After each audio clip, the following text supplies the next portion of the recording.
Здрасте. Здрасте, здрасте, здрасте. Приветствую всех, кто есть на стриме сейчас, или тех, кто в записи когда-то может будет его смотреть. Всем привет и привет, Мафия, тебе сразу. Сходу привет, привет, привет. И спасибо за лайк, если это ты поставила его сходу. Очень приятно. Продолжаем сегодня опять Dying Light. Второй стрим. Продолжаем начинать, точнее. Только разбираться, что тут, куда тут, как тут, зачем тут. Это мы на первом стриме буквально чуть-чуть по сюжетке прошлись, и там первые квестики только успели глянуть, карту совсем чуть-чуть. Первый взгляд такой прошмыгнуть, и все. Так что сегодня будем всем этим заниматься уже более полноценно. И этой картой, топ-квестами, сюжеткой тоже, наверное, если успеем, конечно. Вот такие планы. В большинстве случаев как раз вот эти доп-квесты всякие, потому что мне говорили кто-то там, что перед кем-то там, точнее, из сюжетных персонажей, перед сюжетными какими-то особыми там моментами надо все вот эти доп-квесты сделать, потому что потом они вроде как исчезают. Как я понял, поэтому сегодня, наверное, займемся столько, сколько сможем их вот этих маленьких всяких побочек сделать. Такие значки вопросов не знаю, что там попадется. Нам опять всякие магазины для лута или что-то интересное.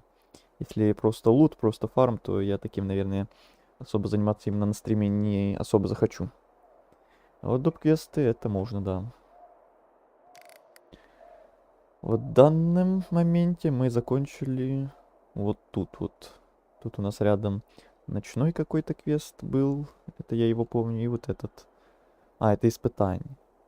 Ну, блин, испытание, если это то, о чем я думаю, то я его тоже не особо хочу делать. Или это прям побочка, или что. Сейчас посмотрим, короче. Вот тут мы закончили. Вот рядом с ним. И с него и начнем тогда. Неприятности? Неприятности? Пилигрим, ты просто обязан мне помочь. Мне просто пиздец. Самый настоящий. Помоги мне, а то этот лысый громила, мой дядя, меня изобьет. А ручище у него словно сковородки. Когда он меня в последний раз приложил, то на лбу шишка была размером с рог, как у носорога. Всех цветов радуги. Я про шишку. Йоу, бро. И тебе йоу. Если ты меня понимаешь, то лучше говорить на понятном мне языке, а то иначе общение у нас получится такое себе, сразу предупреждаю. Если не понимаешь, ну тогда тем более проблематично будет. Судя по твоему описанию, тебе происшедшее даже понравилось. Пока. Ой. Можно заново? Неприятности? Я думал, это просто дополнительный диалог, чтобы Помоги. там Как? что-то еще спросить, а это просто отказ. Ладно, дубль 2. Чем на этот раз разозлил своего дядю? Пока ничем, но скоро разозлю. Я тут, как нормальный человек, решил чуть подремать. И тут раз, задрых без задних ног. Хуже всего, что колбаски почти протухли. Колбаски. А в наше время выбрасывать хорошие продукты – преступление. Ладно, почти хорошие продукты. Все-таки есть шансы обосраться. Если съесть за час, то все будет в порядке. Ну ладно, может кто-то и пробежится до туалета. I can speak Russian. Никто столько А ведь я не I can так, чтобы speak тут же снова English. проголодаться, да? Но уже часа через 3 задница любого съевшего превратится в дерьмогейзер. А затем начнется рвота. Мой дядя меня прикончит, а остальные скормят мой труп зараженным. Я бы сам доставил еду, но мне А с еще переводчиком нужно подготовить возиться вообще коптильню. нет желания. Если все стухнет, ну, ты знаешь, что со мной будет. Знаю, не жаль. Давай пока. Покажи, куда идти. Господи, ты даже не представляешь, как ты мне поможешь. Просто возьми еду на столе и скорее доставь ее.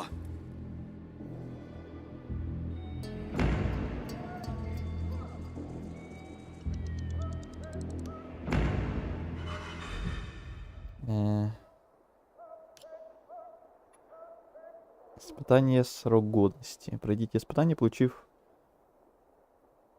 Блин, не, я такое не хочу делать. Вот эти испытания на время, что-то где-то бежать, доставлять. Это вам не симулятор доставщика, извините. А вот это. Тут еще сюжетка прям рядом.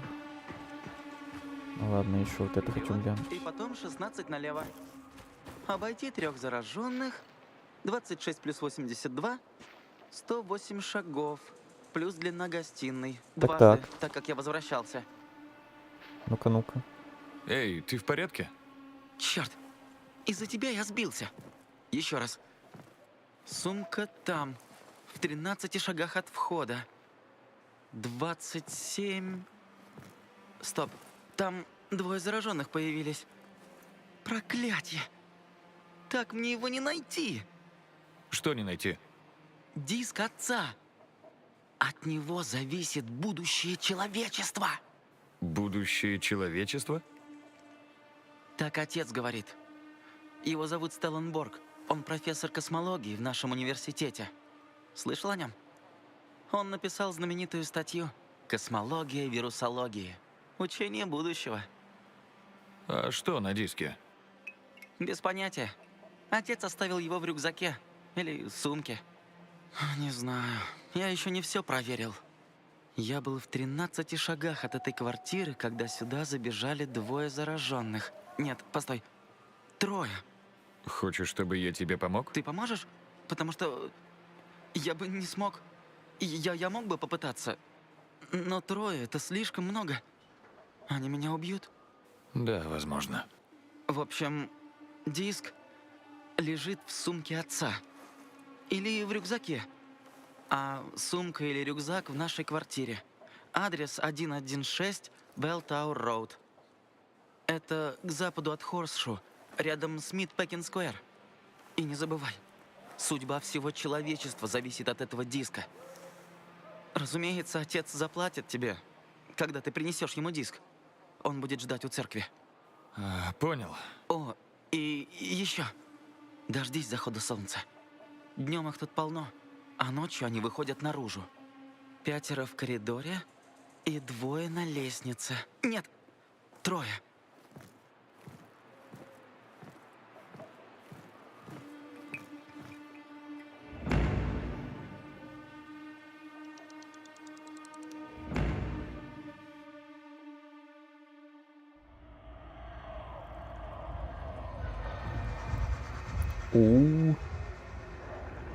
Вот это будет веселуха.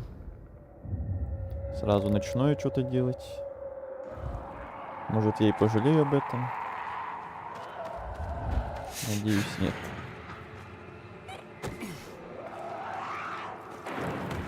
Уже страшно. Непривычки особенно.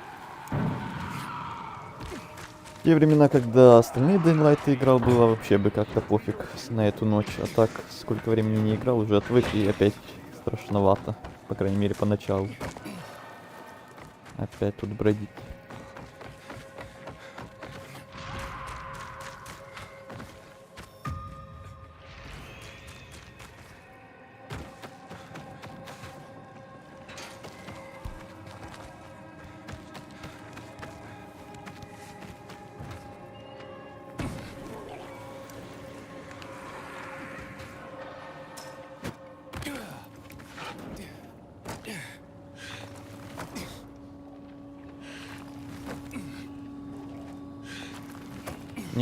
Не получится.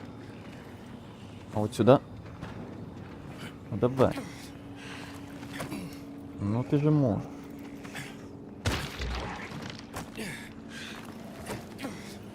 Господи.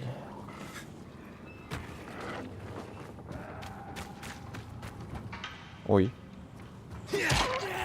Здравствуйте.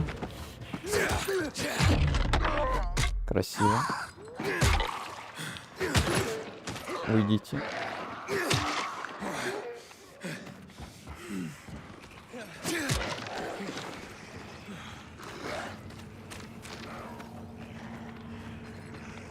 А можно вас обойти.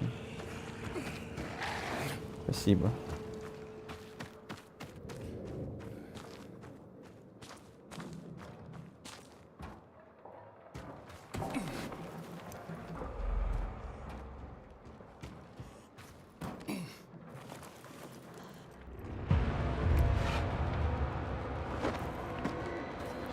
Еще управление. Пока вспомнишь. Угу, конечно. Никакого вам тут стелса не будет.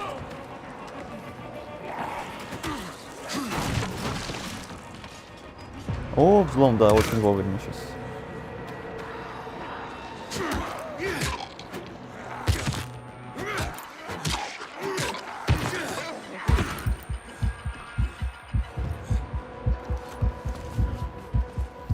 Что я делаю, господи?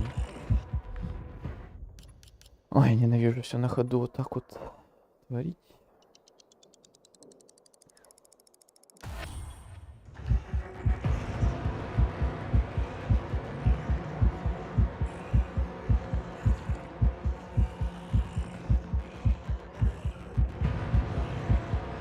Так, понятно.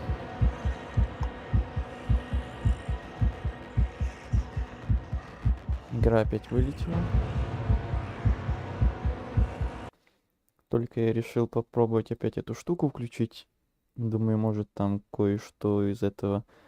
Только мне мешало они прям все настройки. Но нет, видать, либо все, либо почти все. Так что ладно, лучше выключу вообще. Не буду больше выпендриваться.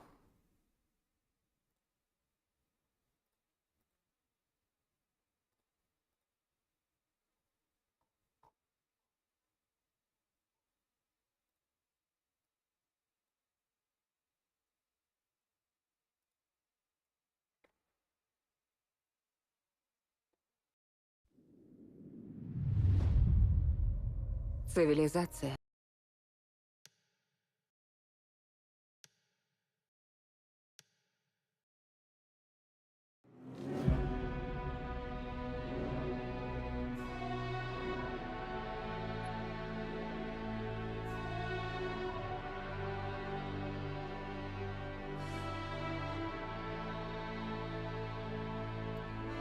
Приветствую, и я тебя приветствую, Саша. У нас тут произошел эксперимент на проверку, будет ли опять вылетать, если я там включу опять эту фигню. Но не все сразу фильтры, а там хотя бы 1-2. Не, оно все равно начинает, так что я не буду больше экспериментировать. Выключил опять заново полностью. Так что не работает, значит, в этой игре она почему-то полностью.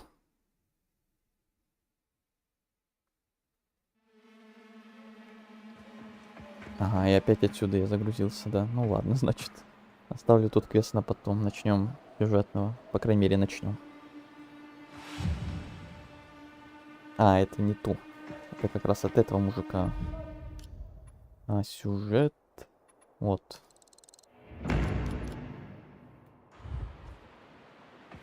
Сюжет вот там.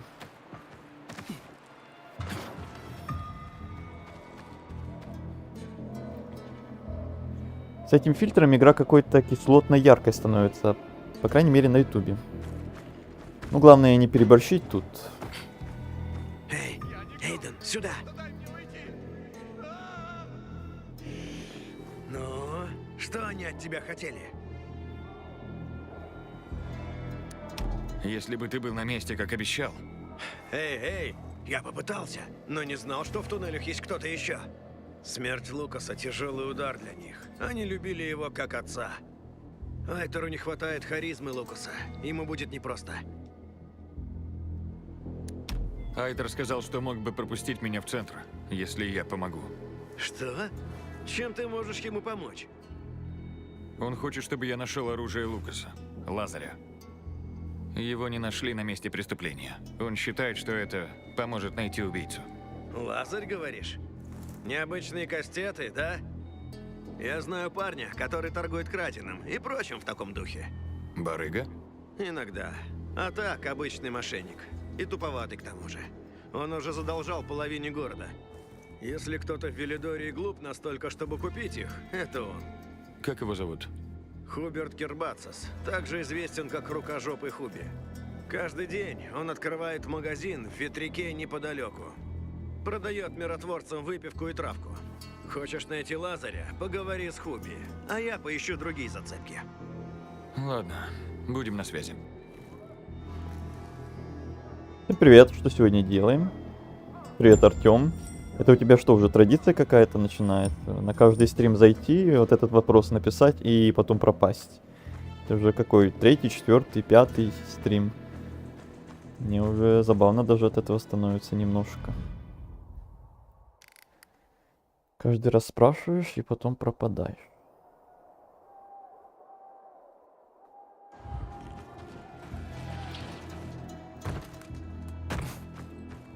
Ну и ты должен сам как бы видеть, что мы делаем, по названию стрима тоже. Игру буквально начали на прошлом стриме, сегодня будем разбираться, что куда. Первые квесты, первые разбирательства. Сюжетные и не только. Ух! Прикольная штука.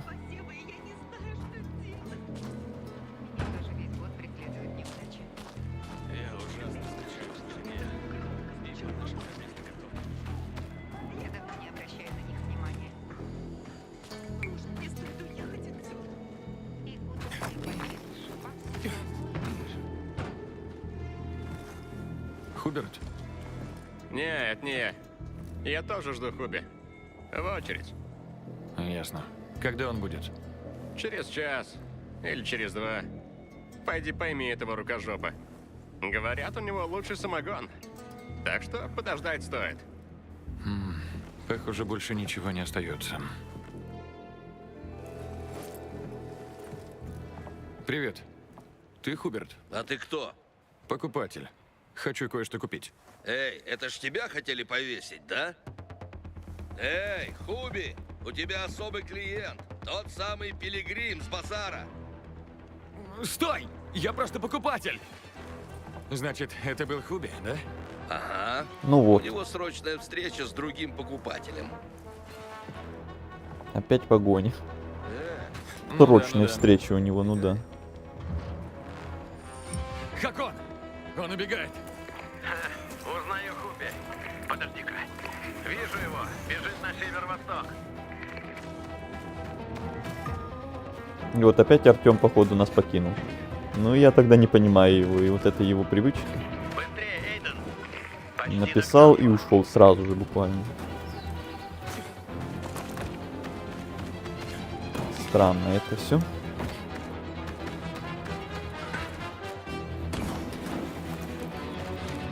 Как-то один чувак с базара поблагодарил меня за нашу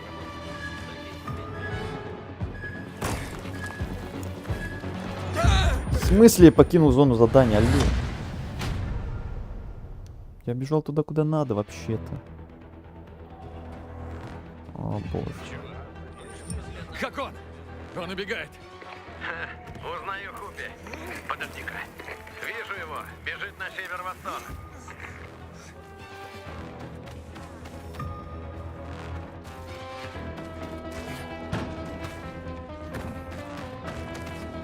Быстрее, Эйден. Почти догнал его.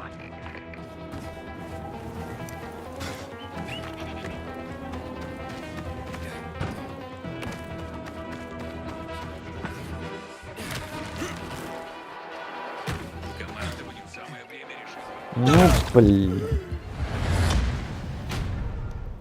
Вот это плохо, что на ходу сразу А ты с не одного должен места за к кем другому догнаться. переключаешься, когда хочешь перепрыгнуть. Хакон! Он убегает! Узнаю Хуби. Подожди-ка. Вижу его. Бежит на северо-восток.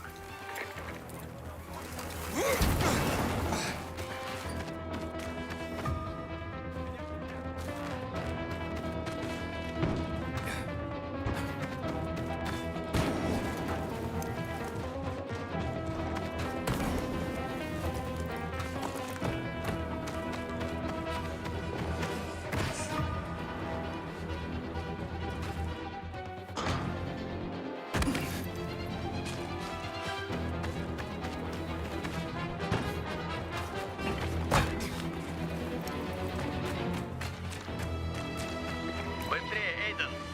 Почти У догнал. нас, конечно же, еще не прокачан это скольжение. Это, конечно же, надо отдельно прокачивать, как отдельным навыком, естественно.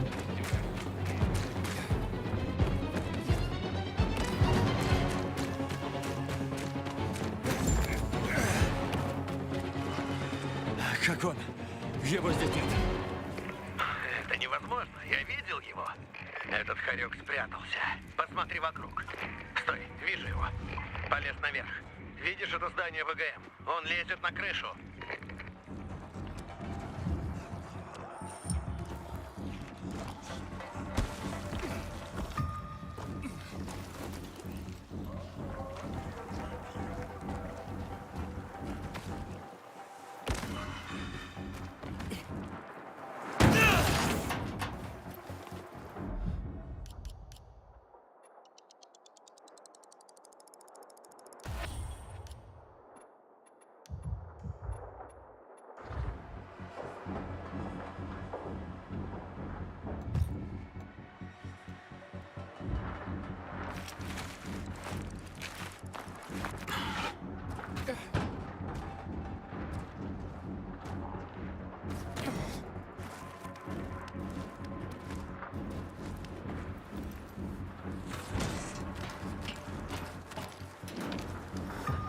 Черт, снова потерял его.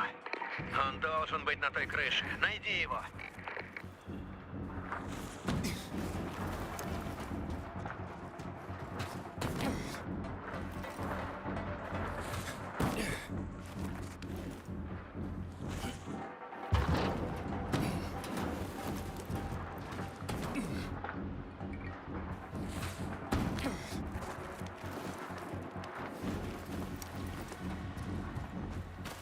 Хуберт!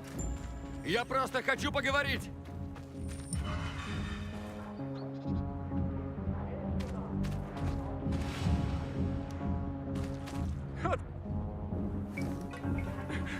Не бей меня! Я ничего не знаю! О чем? Я еще ни о чем не спрашивал. Я ничего ни о чем не знаю, клянусь! Говорят, ты скупаешь краденое. М? Скупаю? Никогда. Перепродаю? Ну да, но... Я ищу Лазаря. Оружие Лукаса, бывшего командира миротворцев. Только не говори мне, что не знаешь, кто такой Лукас. Ну, тогда не буду. Знаешь что-нибудь о Лазаре? Ты шутишь? Даже если бы мне предложили эту пару кастетов, я бы не взял. Я не дурак. Это оружие уж слишком горячее.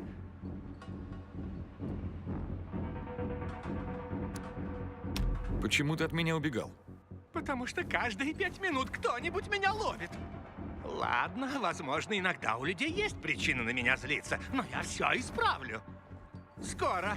В конечном итоге, возможно. Откуда ты знаешь, что Лазаре топорные кастеты? Я об этом не говорил. Да ладно. Кто не знал об этой маленькой слабости Лукаса? Он всегда выставлял их на показ. Если бы кто-то подумал, что они у меня, он мог бы также подумать, что я убил Лукаса. А это чушь. Но кто-то пытался продать их, верно? Я же сказал тебе, я... Ладно, хорошо. Может, и пытался, но я не могу сказать, кто.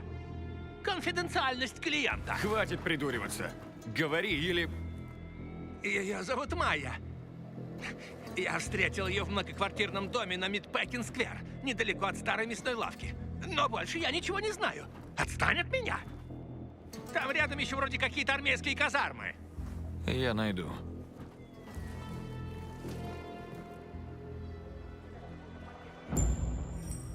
Хакон, Хуберт сказал, что ему пытались продать Лазаря. Ты знаешь Майю? Нет. Странно. Я думал, что знаешь всех местных женщин. Я пойду на Мидпекин-сквер. Мидпекин-сквер. То еще место. Там казармы, построенные в 23-м году, когда все пошло по пизде. Она должна жить в одном из домов неподалеку. Хорошо. Будь на связи. Как дела? О, Артём. Ты отходил? Ты не слышал, что я тебя спрашивал? Дела хорошо. Более чем.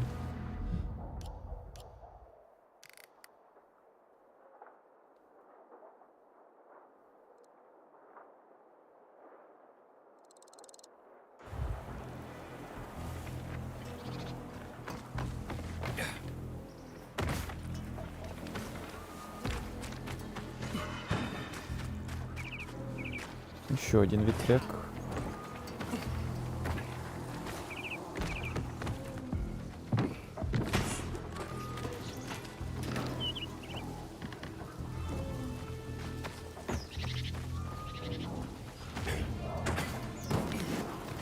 Слышал? Да, отходил.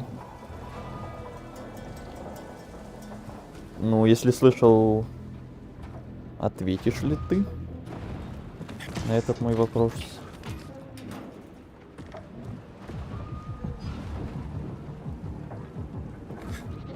Эх! Рано. Рано это было рано.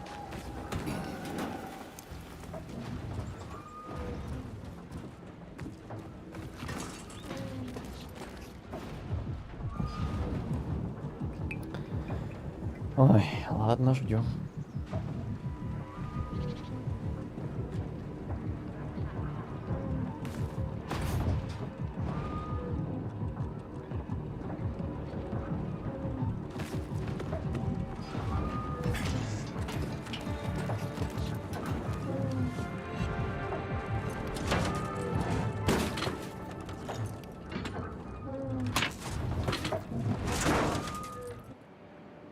Конечно, да, традиция такая, приходить и уходить.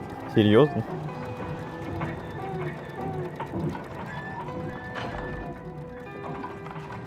Интересная традиция.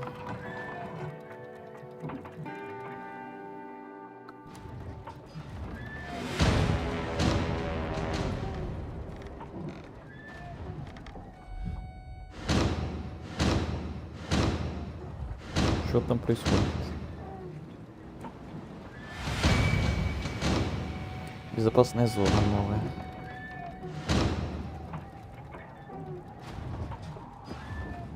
Так, я понял. Дальше что? Отдых, тайник.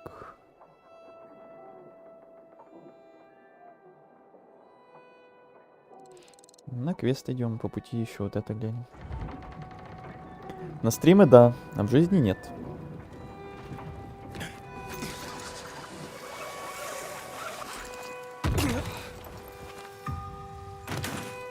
У тебя так как дела, хоть расскажи тогда.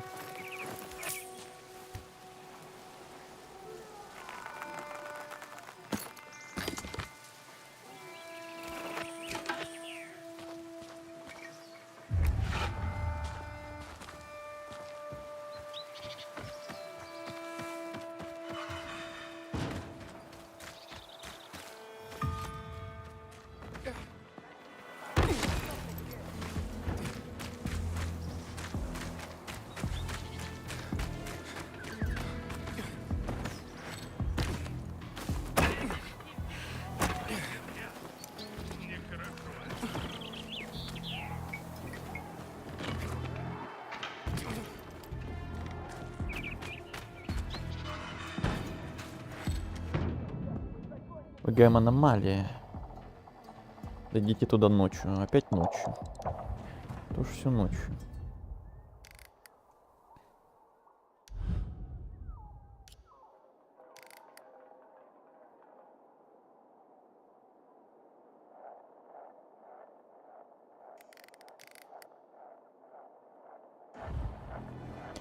Мне хорошо, у тебя как дела? Я же отвечал уже. Артём, у меня тоже все хорошо.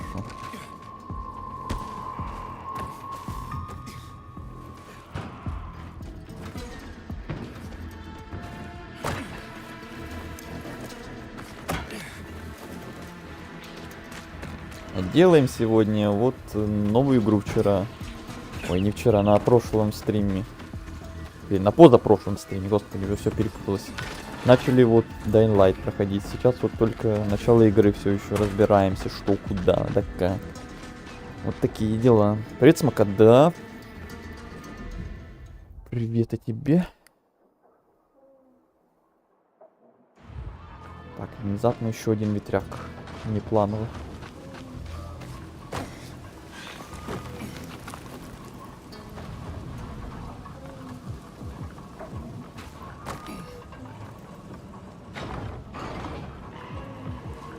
Так.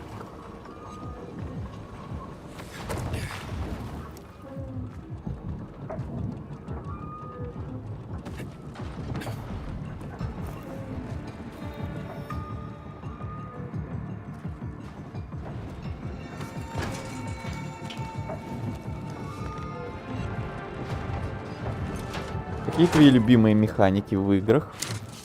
Я люблю, где надо менеджментом заниматься каким-то в игре. Там распределять обязанности персонажей в игре, распределять инвентарь. Когда, например, он ограниченный, надо важные штуки в первую очередь брать, там что-то такое.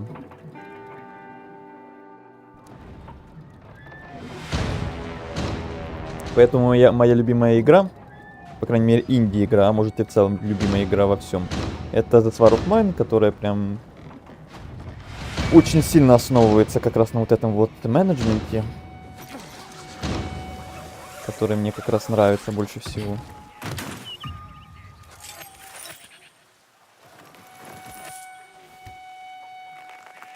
А твои?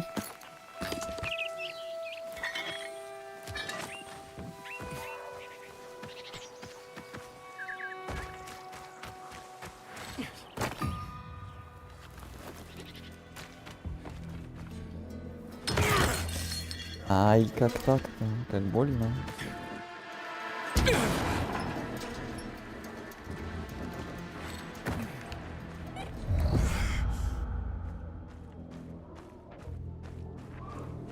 Так, тут ничего, значит в окно. А нет, не бейте. Эти. Да заберись ты за что-нибудь.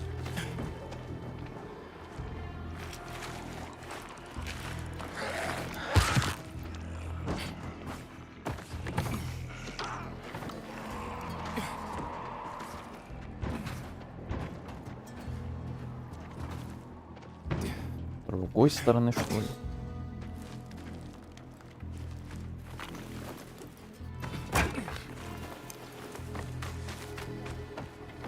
Вот тут, наверное.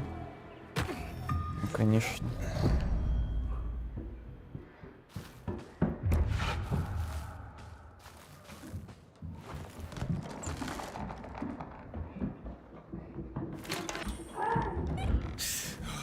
Что за звуки?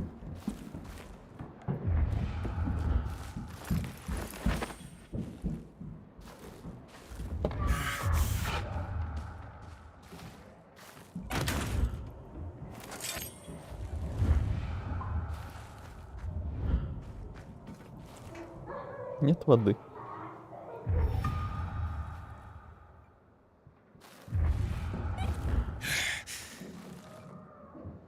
Мгм.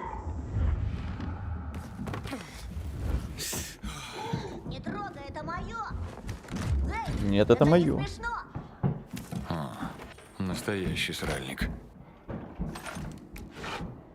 Это мое. Что там происходит страшное?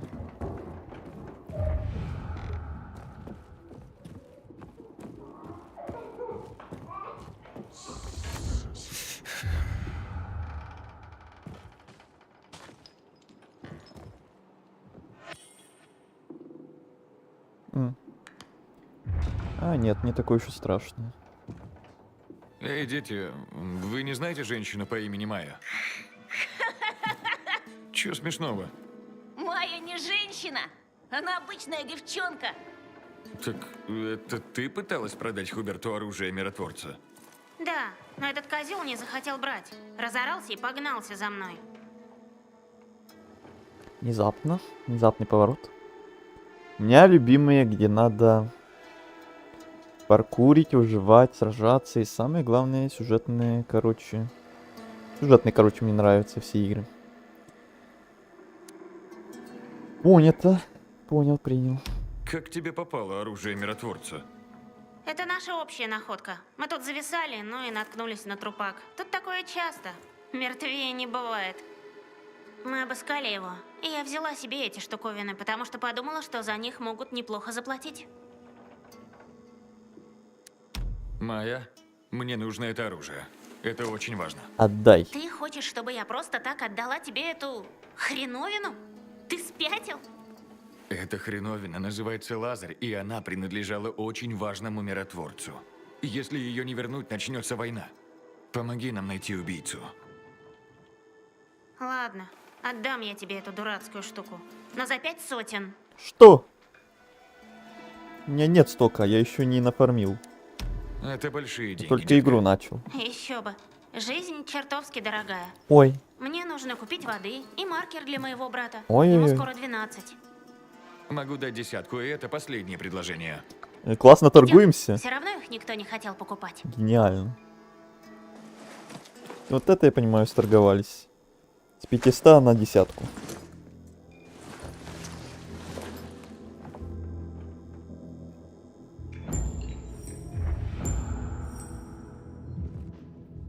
Неплохо у них тут.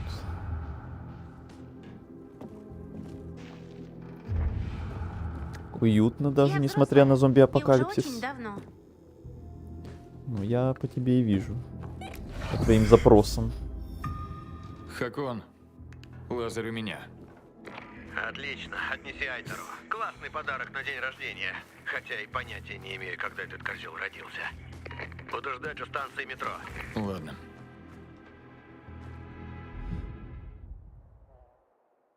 А тут есть телепорт, кстати. В Бисте вроде был. Но только вот таким вот точкам спавна сохранения. То есть не вижу что-то.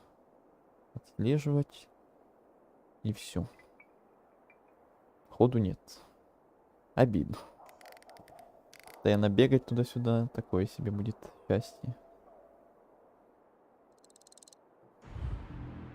Кстати, ты мой первый стример, которого я досмотрел до конца. Ты хороший стример. Это хорошая похвала.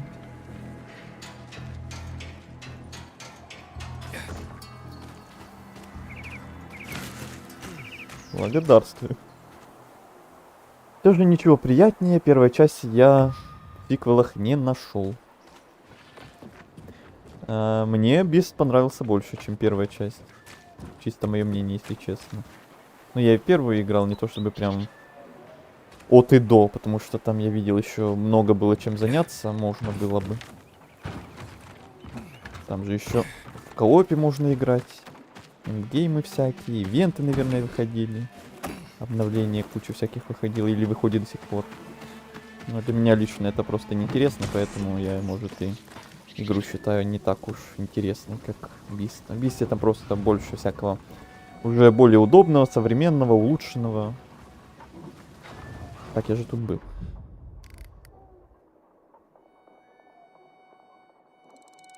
Вот сюда. Эх.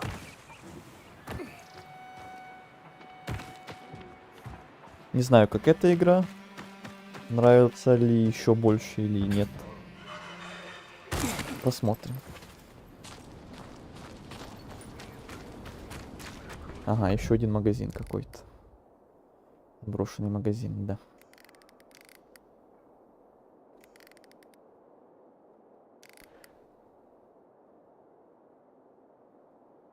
Метро. Это оно мне недоступно пока, или я его еще не открыл? Ну-ка. По пути к сюжетке заодно забежим.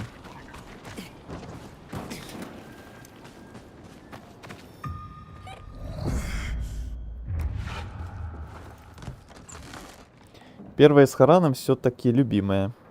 Не зря до конца прошел. Понимаю.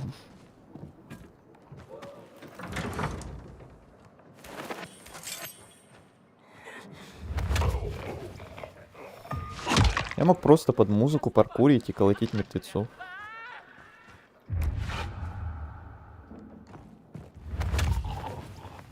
А потом смотреть на Харан на закате. Прекрасная атмосфера.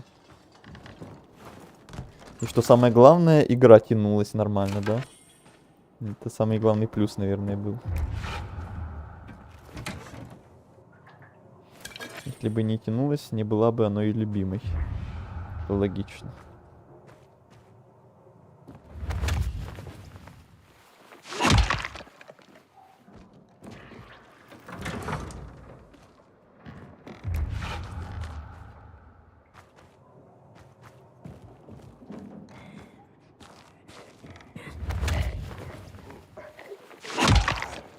Так, а чё их не лутают? Мне же надо трофеи, все дела. Монетки вот эти тоже.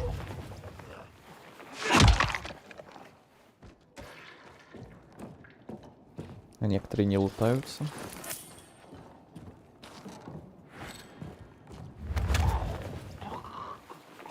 В основном, наверное, из-за одиночества людей живых гораздо меньше, чем в продолжениях. Это да, это мне тоже нравится вот этот момент, если честно, даже больше в первой части, потому что тоже такое для атмосферы хорошее, когда ощущаю, что ты одиночка, город полностью пуст, людей почти не осталось, а не когда там еще целые города выживших и так далее. Уже не ощущается какой-то этой пустоты, вот этого апокалипсиса. Когда вокруг тебя куча бандитов с автоматами бегает, то и вообще не видишь толком, что это игра про зомбаков.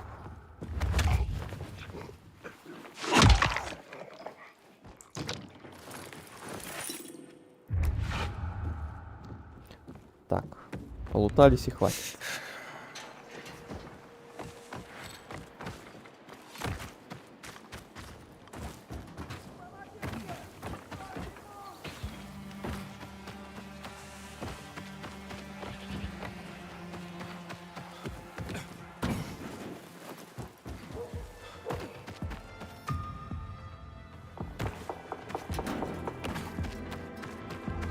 Так, и что у нас тут?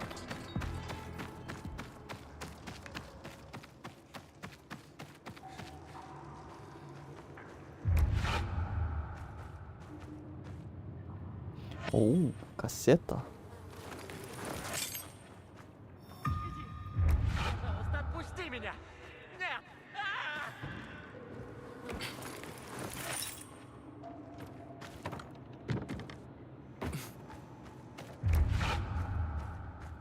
Быстрое перемещение, значит оно все-таки тут есть в этой игре. Только пока недоступно, походу. Очень жаль. Но хотя бы сам факт меня радует.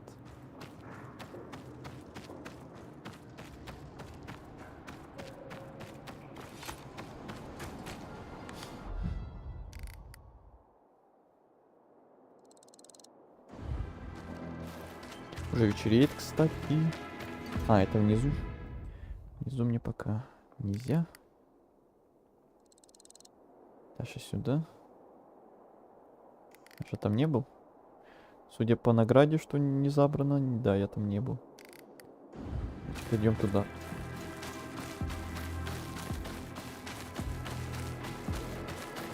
Вот Techland вообще создали какой-то отдельный поджарн зомби игр. Не знаю, как его назвать, не стоит.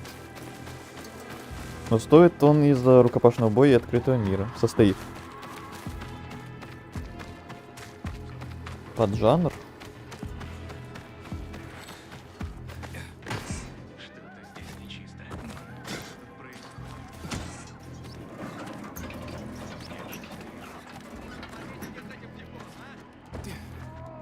Какой-то файтинг, что ли. Не, файтинги я не люблю. Такое я не играл.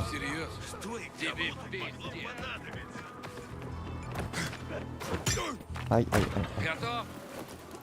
Готов, готов. Не надо никого гнать.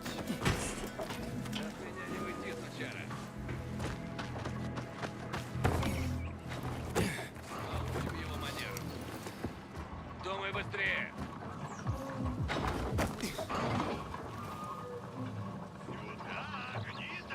Вот хорошо, что огнестрела нет.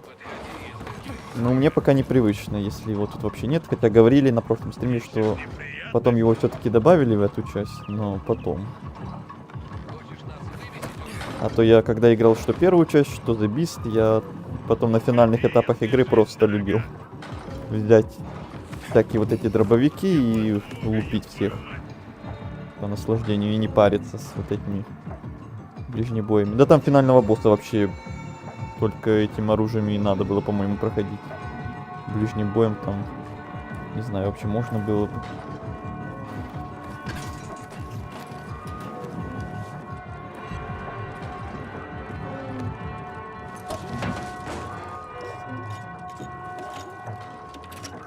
Не знаю, как описать, но что-то в этом особенно есть. То, что зомби приходится в рукопашную валить.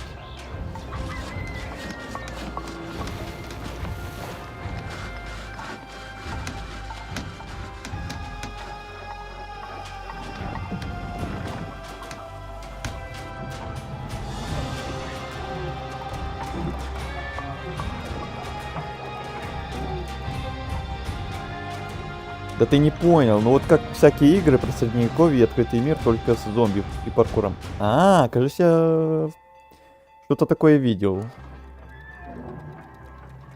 Какую-то подобную игру анонсировали, если ты про нее. Что-то вспоминается.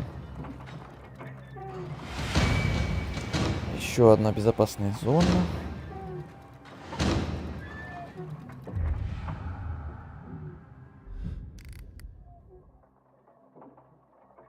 Так, вот отдохнуть и тайник, это нам сейчас пригодится.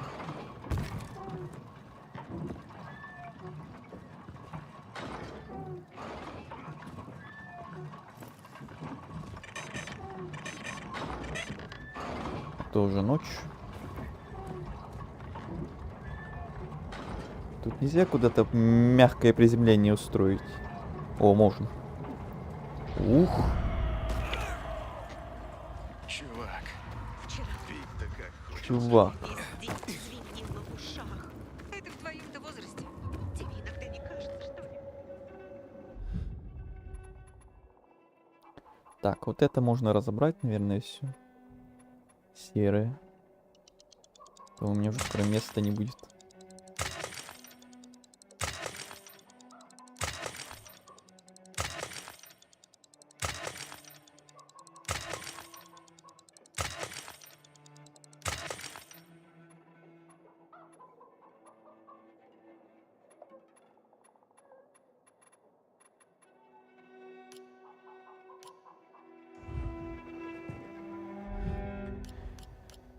Можно ли что-то поменять? Какие ачечи модные, вау. А можно их выключить?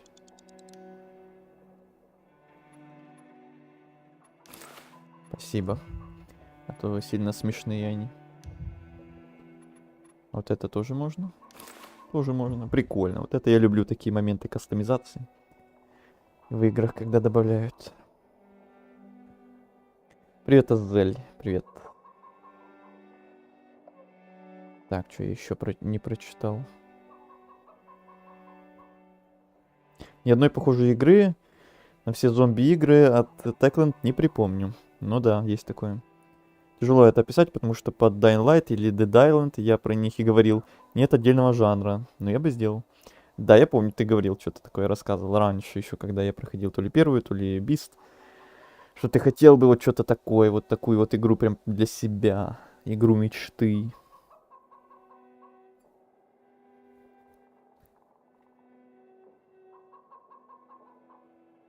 Ну, скорее под жанра. Ну, или если файтинг это Mortal Kombat, то вот как назвать игру, где тоже кулаками машешь, но от первого лица. Я не шарю за вот эти все поджанры, жанры, названия этих всех разных видов игр. Я не разработчик. Вот Азель может шарит, он игру там свою разрабатывает. Может он шарит. Что с моим языком творится сегодня?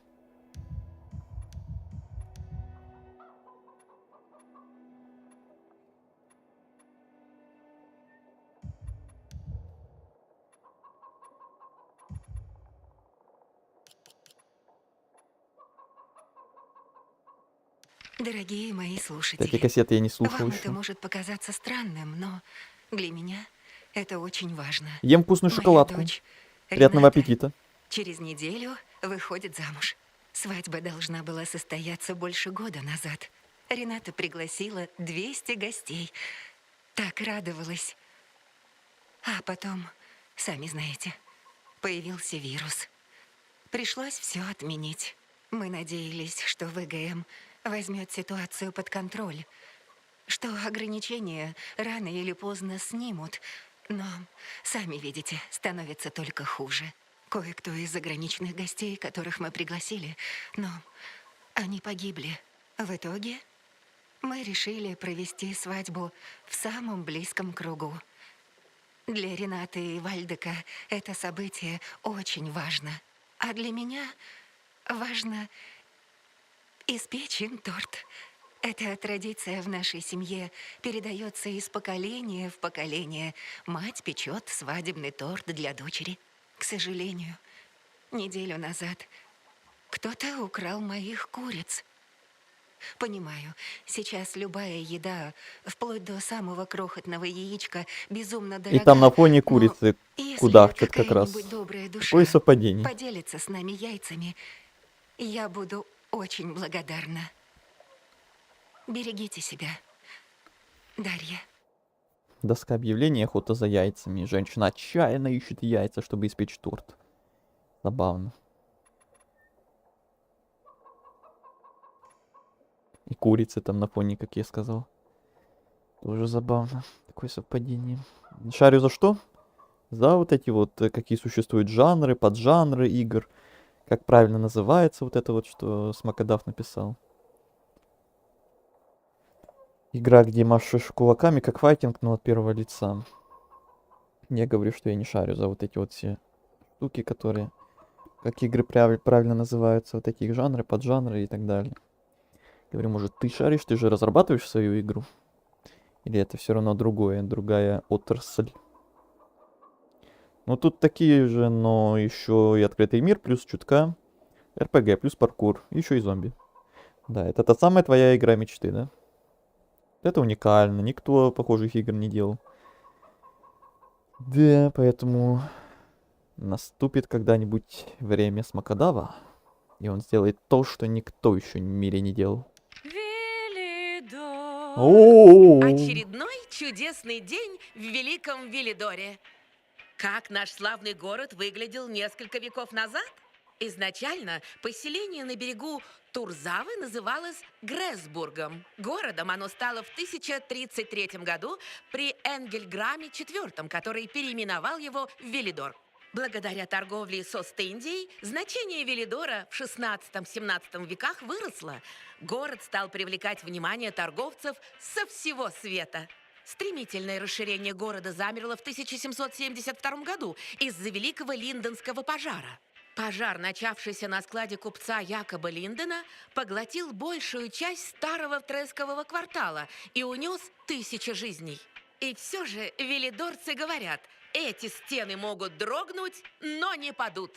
Руины еще дымились, но восстановление уже началось. Из пепла вознесся новый квартал – Елисейский. Из камня, добытого в каменоломнях старого Велидора. Затем, в конце XVIII века, была воздвигнута церковь Святой Троицы, блистательный шедевр неоготики. Взгляните на сияющие витражи и внимательно прислушайтесь. Слышите эхо молитв ваших предков? А все благодаря пламенной страсти Якоба Линдена к спичкам. В Бисте тоже были вот подобные кассеты с блогами. Влогами вот подобных журналистов или типа того. Забавные тоже были моментики. 68 кассет, с ума сойти. 71 граффити, 209 памятных сувениров. Офигеть, сколько тут всего будет.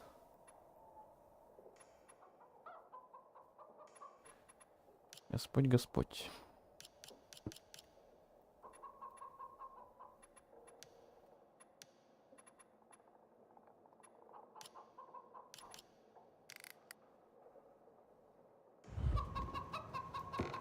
Подождать до утра.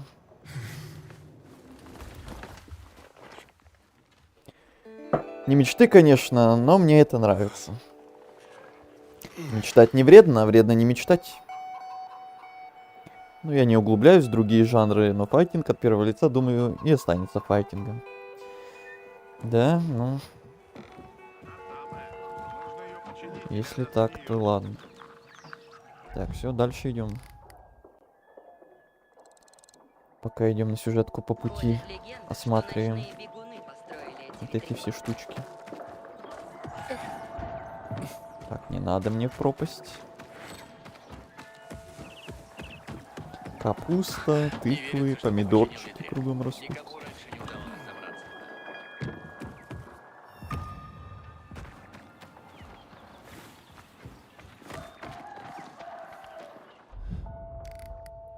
Опа, квест еще один.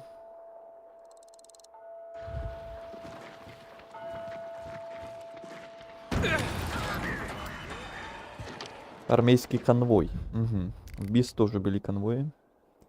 Со снарягой, с припасами, патронами и вот этим всем. Запомнили.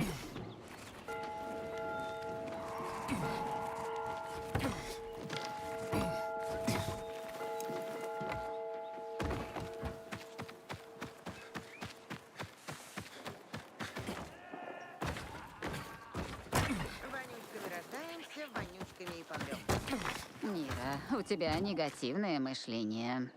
Аромат выживания? О чем ты говоришь? Хочешь узнать? Закрой-ка глаза.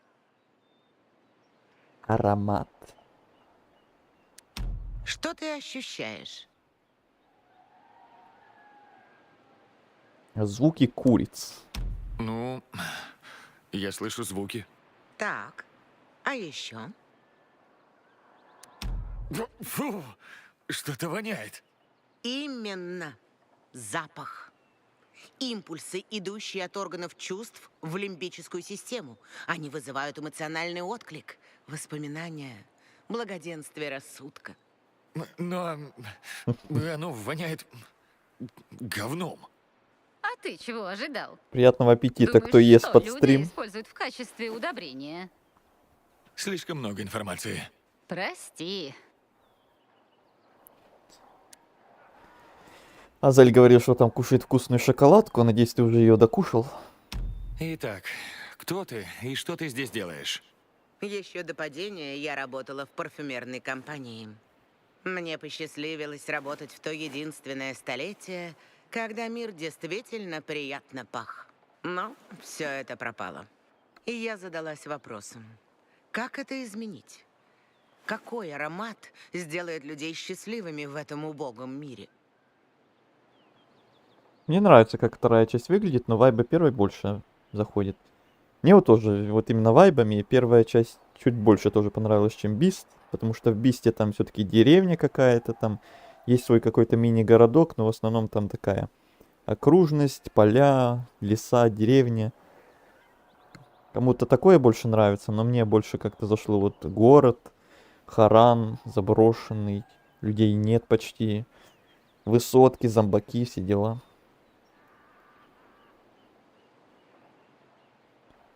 Иронично, что я шоколадку ел. Ага. Ага, ага. Я птичье молоко, конфету себе взял сейчас и чайник поставил. Ну тогда заранее приятного аппетита еще раз. Надеюсь, больше таких шуток от этих дамочек не будет. А то под Dying Light кушать что-то, наверное, не очень. Надеюсь, ты не считаешь, что запах говна — аромат выживания. Но я же просел. Разумеется, нет. Я задумала восхитительный новый аромат. Икра Люди все деньги отдадут, лишь издевается. бы его вдохнуть. Я назвала его «Балдеж». И почти Балдеж. закончила его. Нужно лишь сырье для срединной Ну ноты. это вообще тот еще балдеж. С этими вашими шутками. Какое еще сырье? Для аромата? Да, металлолом. А, так балдеж будет афродизиаком для роботов? Неплохо. Он будет Узнаешь, вонять когда ржавчиной. время придет. Принеси мне металлолом и немного лаванды. Оу. А в обмен я расскажу тебе один секрет. Они хотят сотворить божественный аромат, божественные духи, парфюм. С запахом ржавчины, металлолома и лаванды. Вы такого еще никогда не видели и не чувствовали. Это тот еще балдеж. Название определенно соответствует такому шедевру. Это просто балдеж.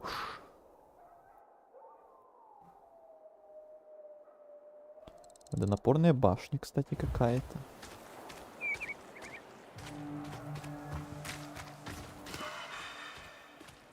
В первой части и музыка шикарная. О, да.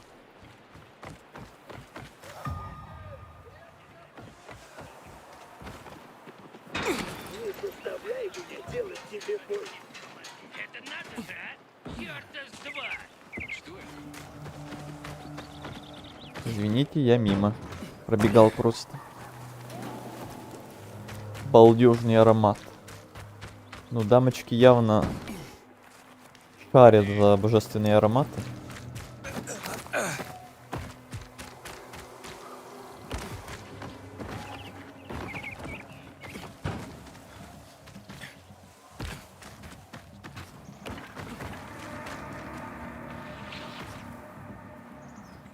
Так.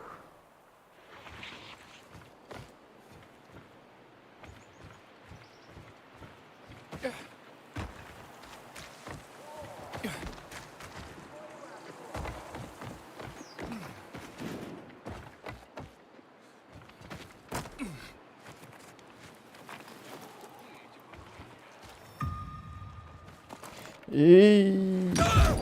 Ну да, конечно. Надо было там пяткой зацепиться за уступ и по итогу не прыгнуть, а просто полететь вниз. Божественно. Так называемый аромат счастья. Опять отсюда бежать.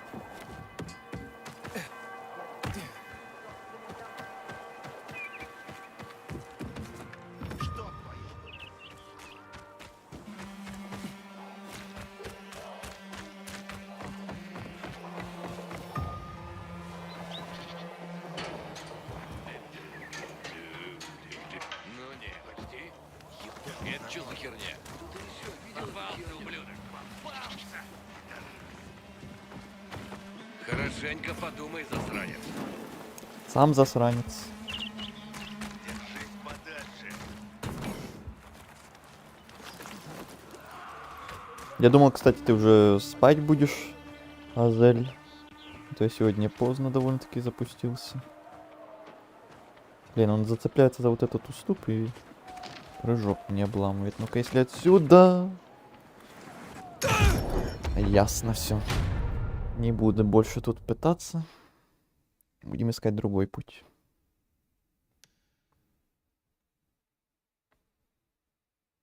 Через часик пойду примерно. Мгм.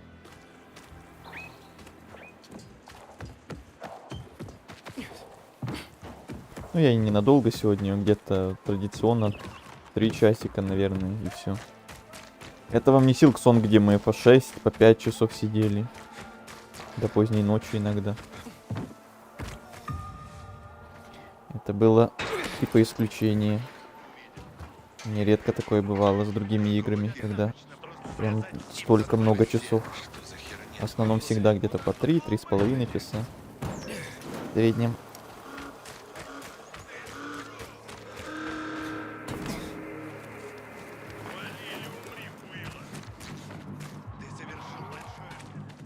Может, надо не с крыши вообще, а где-то там. Ёлки-палки.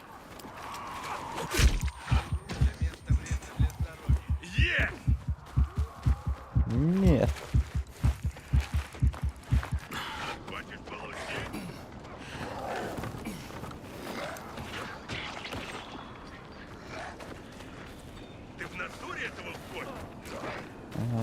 Нет, тут нет вариантов, отстаньте.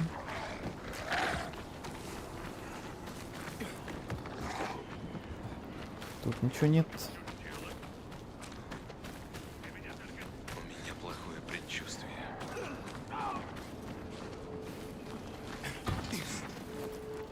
Если сюда... Ну ты же можешь. Ну в смысле? Недоступно, требуется продвижение по сюжету. А, так бы сразу и сказали. Извините. Зря только кучу времени потратил.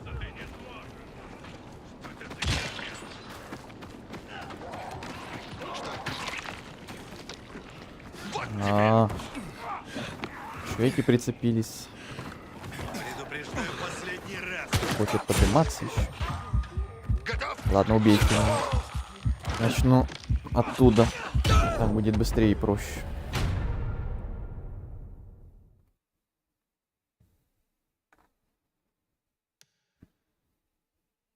Hollow Knight утягивает. Ну там, да, как-то время действительно быстро пролетало. Бывают иногда игры у меня, на которых я прям сижу и смотрю прям на часы, сколько стрим уже идет, и такой иногда думаю, вот это время медленно идет, вот это мы сидим. Вот это время ползет. А на Hollow Knight прям... Смотришь, что уже 2 часа, уже 3 часа прошло.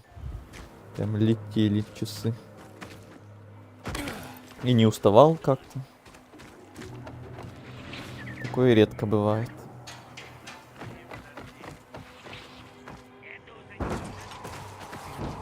Мне еще, кстати, Саша на прошлом стриме спрашивал насчет игры Nine Souls, если я правильно назвал. Я такой даже не знал, а потом как глянул, она мне напомнила тоже типа Hollow Knight. Вроде как тоже какой-то платформер с паркуром, там с боссами, по-моему. И выглядела довольно-таки интересно, красивая. Я чуть-чуть даже подзамыслился, если честно. Я ее никогда не планировал, никогда даже не знал. А тут первое впечатление, как глянул. Довольно-таки интересно выглядящая была. Ты такой не знаешь, кстати?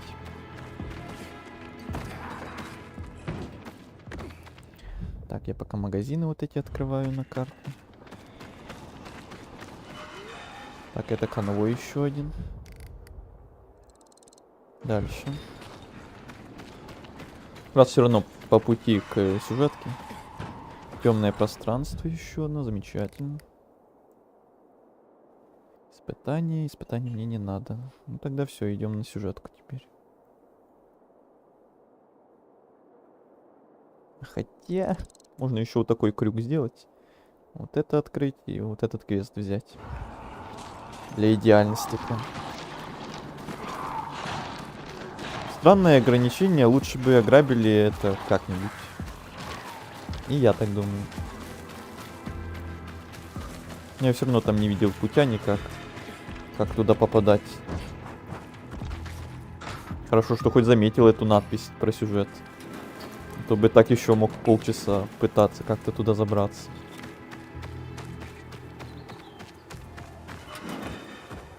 Убежище ночного бегуна.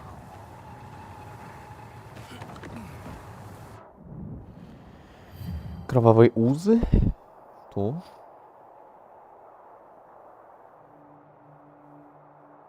А, это какое-то дополнение.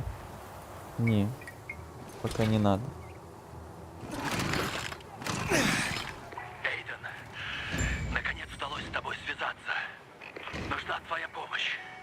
На старый Велидор готовится нападение. Если его не остановить, не выживет никто. Никто! Никто! Эти люди, они устраивают кровавые бои прямо здесь, в городе. Но это только прикрытие. На деле же их планы куда страшнее. Они хотят применить в старом Велидоре Чё ж так больно? химическое оружие. Стимулятор, который превращает их бойцов в беспощадных чудищ. А обычных людей он просто прикончит. Есть только один способ их остановить. Надо к ним внедриться, пройти отбор и попасть в мясорубку. Там я на тебя выйду. Гражданин, тут проходит операция миротворцев. Гражданин. Покинь зону. Гражданин. Мы рады видеть. Миротворцы знают, как управлять магазином, правда? Правда? Я обыскался этих штук. Поздравляю с приобретением. Так, вот ты мне надо. Это отменить. Сюжетное задание с дополнением. Не-не-не, это точно не в ближайшее время нам пригодится. Это далеко на будущее. Хорошо, что хоть отмечается, что дополнение. А не чисто какой-то очередной квест. Вот в Shadows и в Horizon они явно замедлены. Это про что? Кто замедлен? Я уже потерял суть. Знаю про Nine Souls, но не играл. Там котик. Да-да-да. Я тоже по скриншотам только там глянул, что это вообще за игра. Мне прям понравилось по одним скриншотам. Выглядит красиво. Ну и так как мы уже научены после Силксонга и Hollow Knight, у нас уже есть свой опыт, скилл. Мы уже с подобными играми знакомы, так что я и подумал, что может стоит задуматься насчет нее действительно. Но выглядит прям заманчиво. Не хочешь немного... Приударить за мной решил? Да ты чего? То есть... Да нет, нет. До чего тебе жизнь довела? Одна реакция на слово «поразвлечься» чего стоит? Знаешь, что такое развлечение? На гитаре там поиграть, поболтать у костра, напиться в дрова. Про время часы? Никто Ну уже да. не помнит, как это веселиться. Сам это точно, да. Людям нужно выпускать хера в пар. Напряжение вас Особенно когда с погубит. боссом тем душным Что возился же я целый придумал? час. Я потом еще в записи глянул, Создам сколько я с игру ним возился. Целый час я ультимативной, с ним так возился. как единственный и Это неповторимый. если бы я раньше вспомнил, что там Фееричный, сложность можно потому понижать, что я бы полон целый час эмоций. себе сэкономил И последнее времени. слово, внимание, крикет. Ультимативный фееричный крикет. Крикет? Ну да, был такой вид спорта, в котором нужно лупить битой по мячу. У нас же вместо мячей будут зараженные. И что нового в избиении зараженных? Чистое веселье. Вот что нового. Как тебе такое? Никаких обязанностей. Людей, нуждающихся в спасении, зачистки зданий.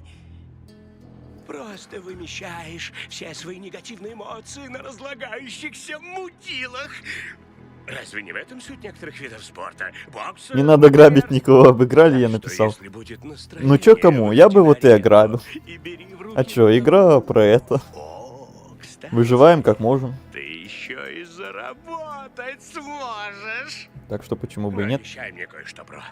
От моего братца Рона держись подальше. Он хамло и мошенник. Говорит, это он придумал ультимативный фееричный крикет. А это я! Надеюсь, командование никогда не пошлет нас в Новое эти задание лаборатории, побочное. Я прям Все целую знают, кучу сейчас заданий наберу. И потом когда-то устрою целый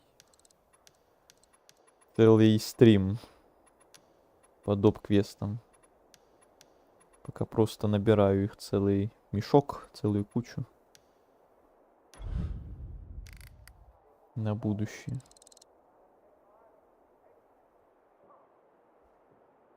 то там, внутри, надо бы раздобыть новое оружие из арсенала. Это уже поизносилось.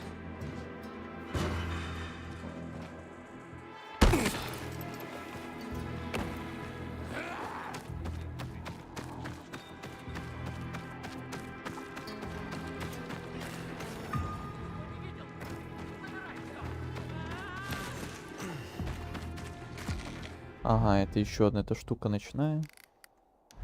Как же тут много ночных мест.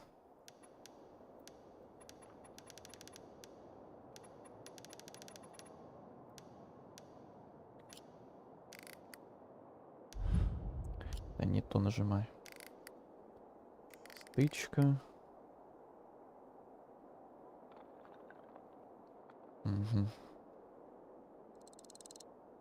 Опять вот такой крюк можно сделать. Я прям оттягиваю вот этот сюжетный квест, оттягиваю его. Я бегаю вокруг да около.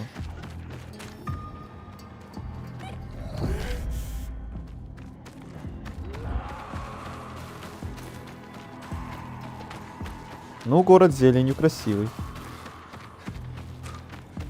Ну да.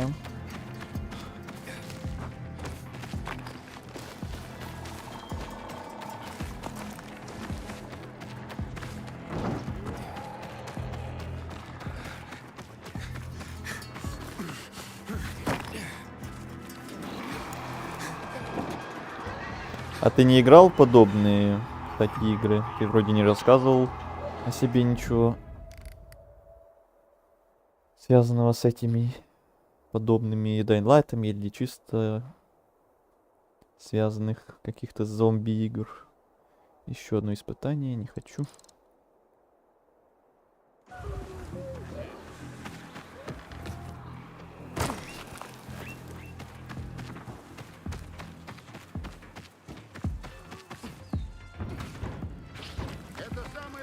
мед в Велидоре. Ты пасечник или пивовар? И то, и другое. В этом секрет моего пива двойной выдержки. Заметил, что все пиво в городе на вкус как моча? Верно говоришь. Не, под Конечно, сегодняшний стрим верно явно говорю. не стоит Всем никому стало есть. наплевать на вкус. Что удивительного? Правда в том, что нынче так называемые пивовары – дилетанты. А ты, значит, профи. Точно. И сейчас самое время для пива. Спрос на него выше, чем когда-либо. Пивовары входят в десятку самых нужных профессий. Идут за гробовщиками? Именно. Смешно. А я посвятил себя уходу за своими пчелами. И за дрожжами. Пчелами? Да. Знаешь, каков мой секретный ингредиент для создания лучшего пива в городе? Но помимо любви. Догадываюсь, что ты скажешь. Мед. Чтобы пчелы давали лучший мед, им нужна лучшая еда. К слову, не хочешь помочь мне с пчелами? Их нужно покормить сахаром. У меня по этой территории разбросаны ульи. Ставлю их повыше, чтобы никто не украл мой медок. Попробую. А где стоят твои улья? Нужно найти мешочки сахара, которые я разложил рядом с ульями. Если нашел мешочек, то и улей рядом. У меня 3 улья. Все неподалеку друг от друга. Первый стоит на крыше, тут рядом. Если посмотришь в направлении основного терминала, то увидишь его. Второй на крыше здания основного терминала, под огромной башней с транспарантом миротворцев. А третий находится на самом верху станции основного терминала у одной из статуй. Прошу, не задерживайся. Дело сейчас пошло, а я пчел подзабросил. Они, наверное, умирают от голода. Я скорее... Скорее пивовар, чем пасечник. Следующий в копилку. Ну, прям тут рядом.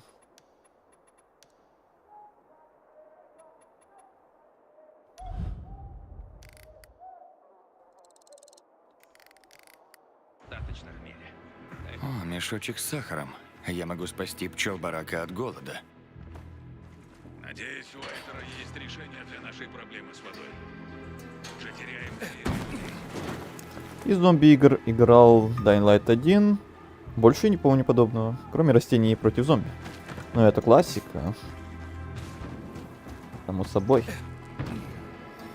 Значится, даже ты посвящен в эту серию. Хоть как. Значит, шаришь. Что у нас тут да как. Я-то уже рассказывал на первом стриме по Dying Light. У меня уже это как будто второй период на канале начинается какой-то по чисто зомби-играм. Первый был вот в прошлом году, когда я там стримил Days Gone. Второй The Last of Us. Первый Dying Light Beast. Сейчас вот это Dying Light. Еще планирую первый The Last of Us перепройти для канала тоже как-нибудь. Так что опять какой-то типа период по зомбакам у меня начинается. Так, все. В округе все обходили. Идем наконец-то на сюжетку, на базу.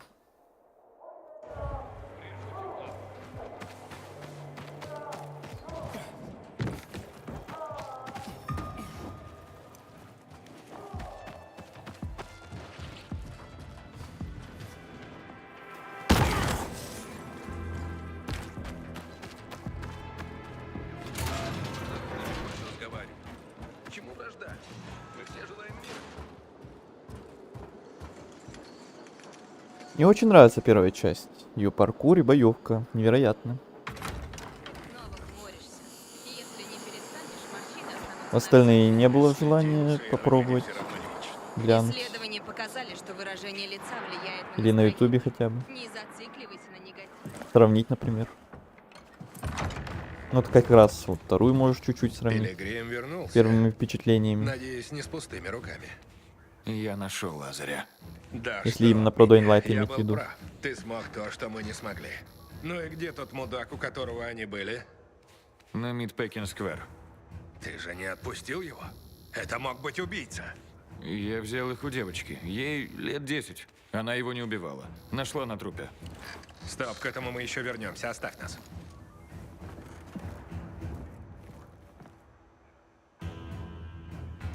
Татуировка на руке похожа на созвездие.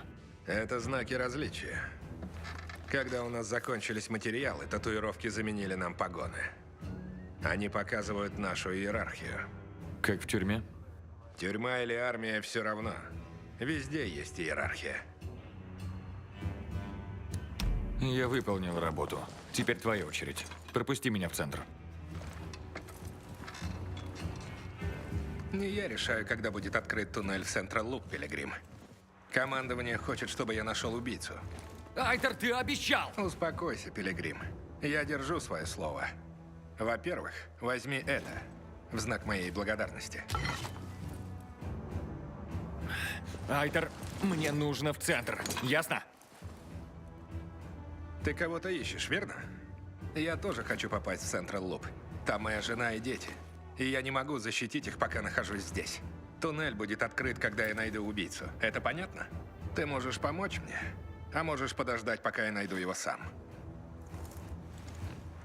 Я вижу кровь на лезвиях Лазаря.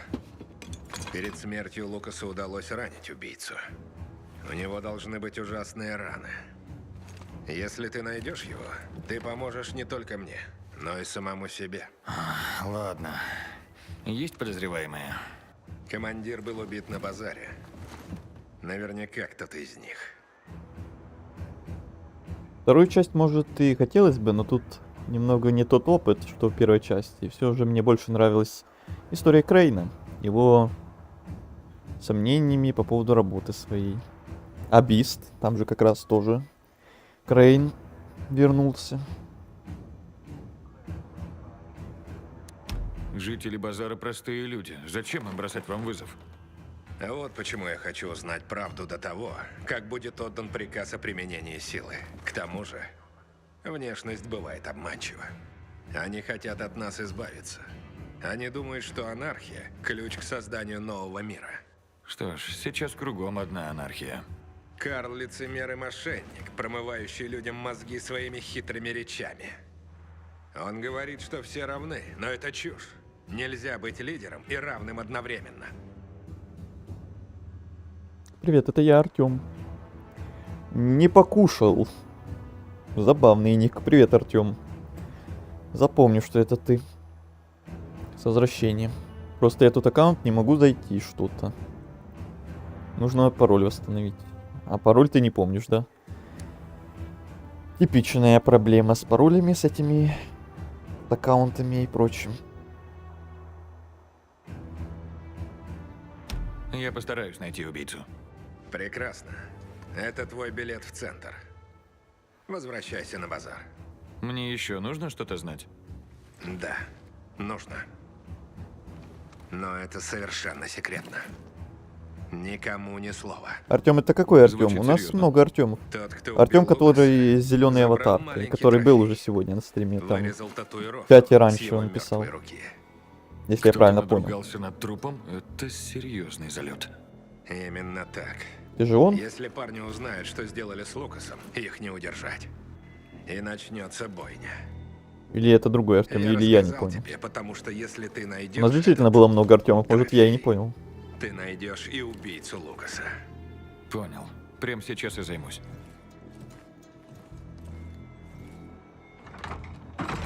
Да я недавно менял, фоткал его и записывал. Куда записывал, забыл, и фотку не могу найти. Ну вот. Все как магическим образом куда-то пропадает, исчезает. И потом фиг найдешь. Это я, который твой, Артём? По нику не знал. Беспокоишься за меня, да? Конечно. У меня большие надежды на тебя, Эйден. Жду тебя снаружи. Походу, я тоже не узнал. Ты тот Артём, который друг этого Артёма, который был с красной аватаркой. Тот Артём? Я уже реально тоже начинаю путаться в ваших этих Нашел след, Эйден? Артёмах. Артём Артёма, друг Артёма, этого Артёма, Артём не Артёма. Айтер, есть минутка? Хочешь мне сказать, что уже нашел убийцу? Пока нет. Да, это Хочу ты кое-что убийца. спросить. Как тебе такой Только поворот? быстро. Ой, ё-моё. У меня был ник Артём Мазерати. Все, тогда я понял. Какой Артём? Ох уж эти Артемы, да вообще. Только когда-то мы с тобой говорили, что вот давно у меня не было такого, чтобы много одних и тех же имен на канале, в том числе и Артема, и вот стоило это вспомнить, как началось. Сразу чуть ли не на следующий или в тот же стрим. Один Артем, второй, третий Артем, и все начали приходить как по заказу. Знаешь что-нибудь о Какое человеке по совпадение. имени Вальц? Давным-давно, когда я был рядовым и патрулировал Централ Луп, я наткнулся на отряд ренегатов. Я был один, напуган, но я не убежал. Они меня почти убили. Но их командир вмешался, приказал им остановиться. Он посмотрел мне в глаза и сказал: «Почему такой храбрый солдат служит Мэтту, а не мне? Когда поумнеешь, приходи в крепость Уильямса». Он собрал своих, и они ушли. И только позже я узнал, что это мог быть Вальц. Он хотел завербовать меня. Ты говорил, что хочешь вернуться в Централ Луп к своей семье. Они все для меня. Знаешь, после того, как расследование зашло в тупик, я спрашиваю себя, может, в погоне за повышением и новыми заданиями я забросил семью? Не обращай внимания. Почти у каждого из нас есть кто-то в Централ Луп. Все хотят вернуться туда. Лукас был хорошим командиром? Слишком хорошим. Иногда мне даже хочется, чтобы он не был таким компетентным. Ты о чем? Знаешь, с ним трудно состязаться.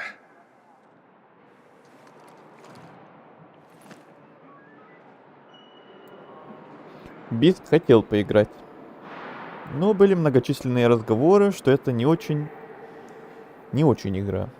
Поэтому есть сомнения, но посмотреть хотя бы надо.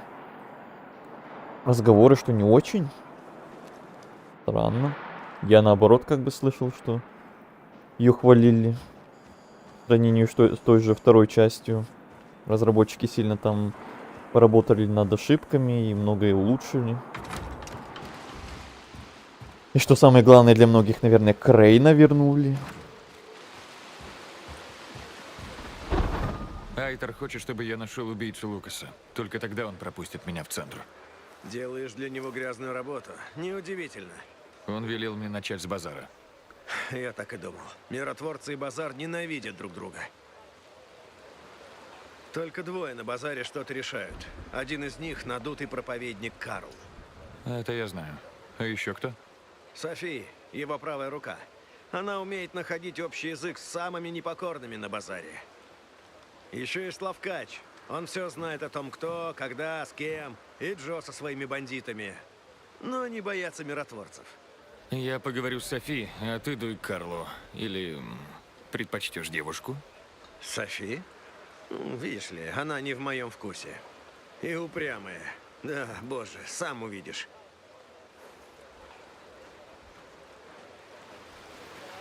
Видимо, я в другом пузыре был немного. Это вдохновляет определенно. Ну, видать, да. Нужно экономно распределять Прям воду. две Стоило начать еще абсолютно разные мнения. Мы слышали с тобой как будто. Так, а тут что-то есть? Доброго дня, гражданин. Нет, еще задание надо выполнить, чтобы открылось. Ладно. Опять нам наверх. Ладно. Значит, опять по пути. Вот такой крючок сделаем сейчас.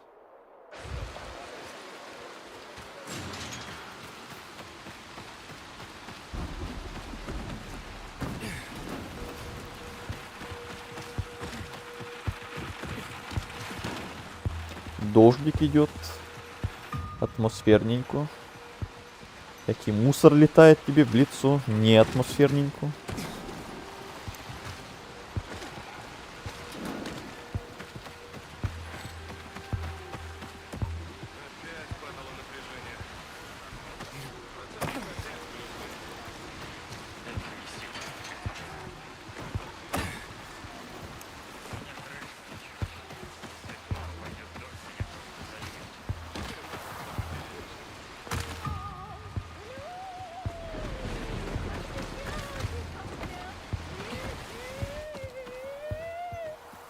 Еще квест. Привет. Важная репетиция. Красиво зато. Откуда ты Ну взялся, да. красавчик? Я слышал, как вы поете. Не ври, Лоли, милашка. Держу пари, ты подумал, что кто-то душит кошку. Совсем нет, я... Видишь эту шею? А не должен бы. Когда-то ее согревал самый мягкий и теплый норковый палантин. Лола была примадонной базара. Но пока она разлучена со своим норковым палантином, она не может выступать. Как Лола сможет Ой, как ослепить грустно. кого-нибудь без своего любимого палантина? Без него я не могу брать высокие ноты. И кажется, здесь вряд ли водятся норки, верно? Где он? Недавно сильный порыв ветра сорвал его с нежной шеи Лолы и унес прочь. Я видела, как он развивался на строительных лесах возле здания изолятора ВГМ на пересечении Маркет и Хорсшу. Лола не может снять его оттуда. Может тебе еще шубу Сниму. Ты это принести? сделаешь? Тогда Лола сможет вернуться на базар и развлекать публику, а не пугать детей, как затаившийся крикун. Мы этого не допустим. Конечно, нет. Благодарю, мой рыцарь в сияющих. Ну, во что ты там одет? Я буду ждать тебя на базаре. Поторопись, поклонники ждут.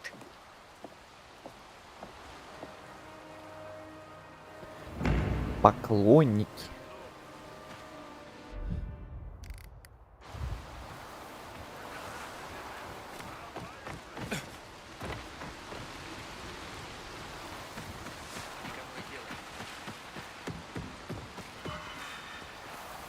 Испытаний, блин, тут испытаний море этих. Надеюсь, это не обязательно. Вообще нет желания вот это все на время делать.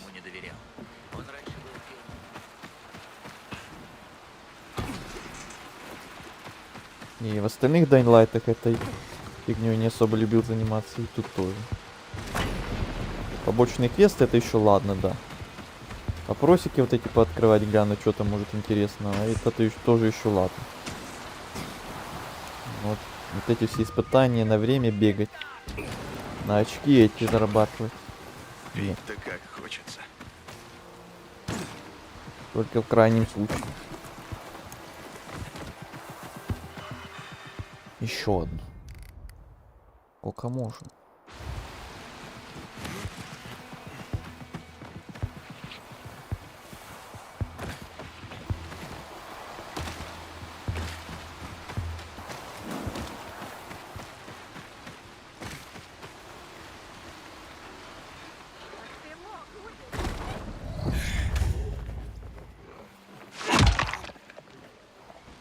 Так, это опять магазин какой-то будет сейчас внизу, я так думаю.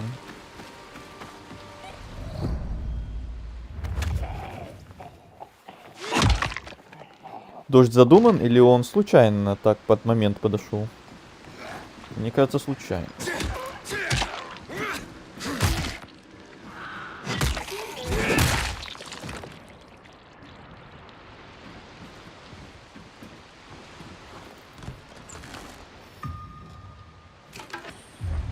Чуточку полутаемся.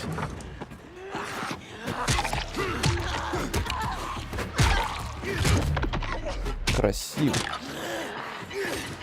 Так, у меня выносливость закончилась.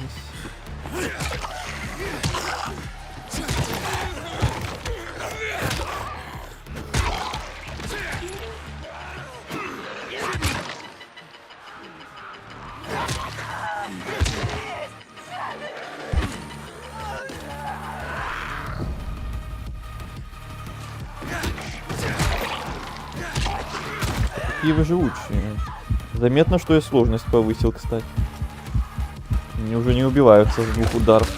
Конечно, ты должна мне сбить хилку на последних секундах, тварь. А боже. Значит, лут отменяется. По боевке, кстати, вроде неплохо даже.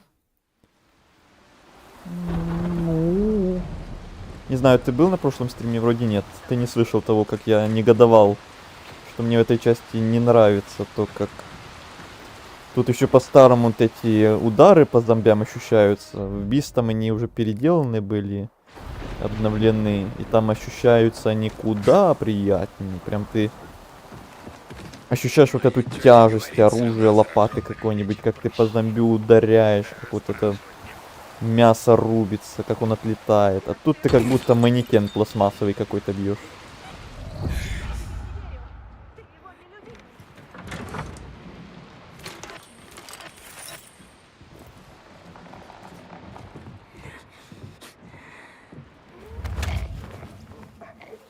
Вот это мне тут не нравится пока что. Ну, надеюсь, привыкнется просто со временем.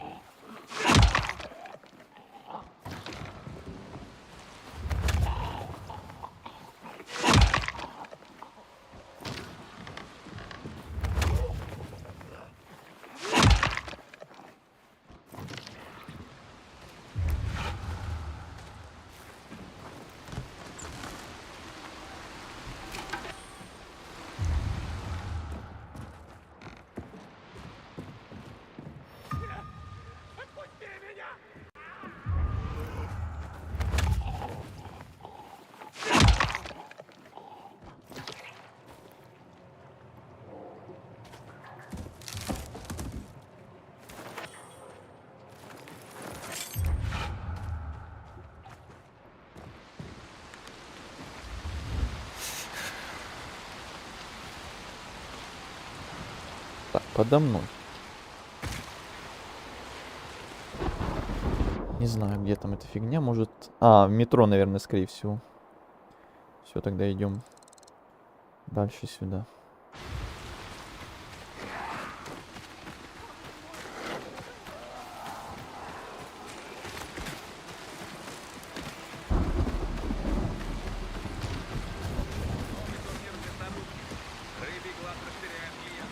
Можно пройти? Нет?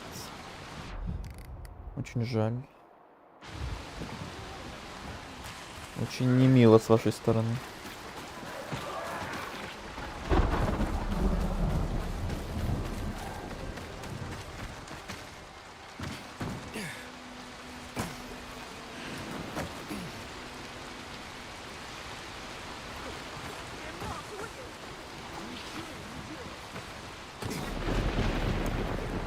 Не, отсюда я не допрыгну.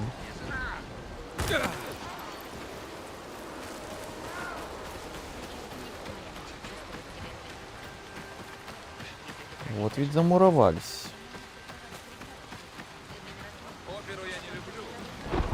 Короче, там квест вроде есть, а туда фиг попадешь.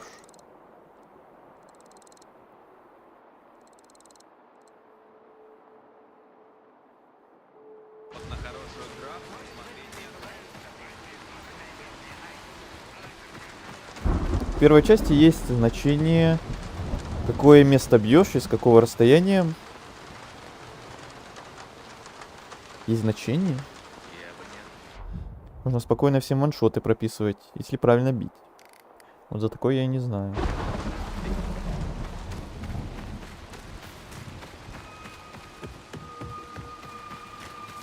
Так, а тут открыто, да, неужели? Эй, кто ты, мать твою? Полегче, он не миротворец. Откуда знаешь? Они все время здесь крутятся.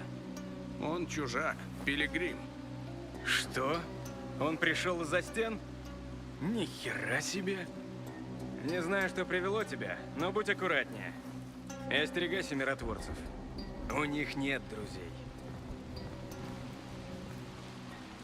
В этот раз с биомаркером. Карл велел отвезти тебя к нему познакомиться, если ты появишься. Прекрасно. Раньше он хотел меня повесить. Просто переобулся. Такое бывает. И запомните, человечество построило цивилизацию, оказавшуюся О, на глиняных ногах. фанатики какие-то опять, да? Проповедники вот эти вот все. Вынужден. Ты был угрозой для всех. Опять сейчас будут мозги промывать нам. Никогда такого не было, и вот опять. Глупцов, призывающих к реконструкции.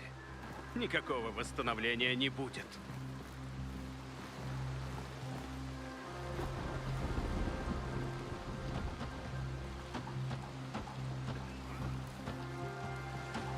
Кто бы мог подумать? Пилигрим на базаре. Добро пожаловать. Да, я еще жив, несмотря на твои усилия. Вижу, ты затаил обиду. Но будь ты на моем месте, ты бы меня понял. Мы несем ответственность за безопасность всего базара. И мы относимся к этому серьезно.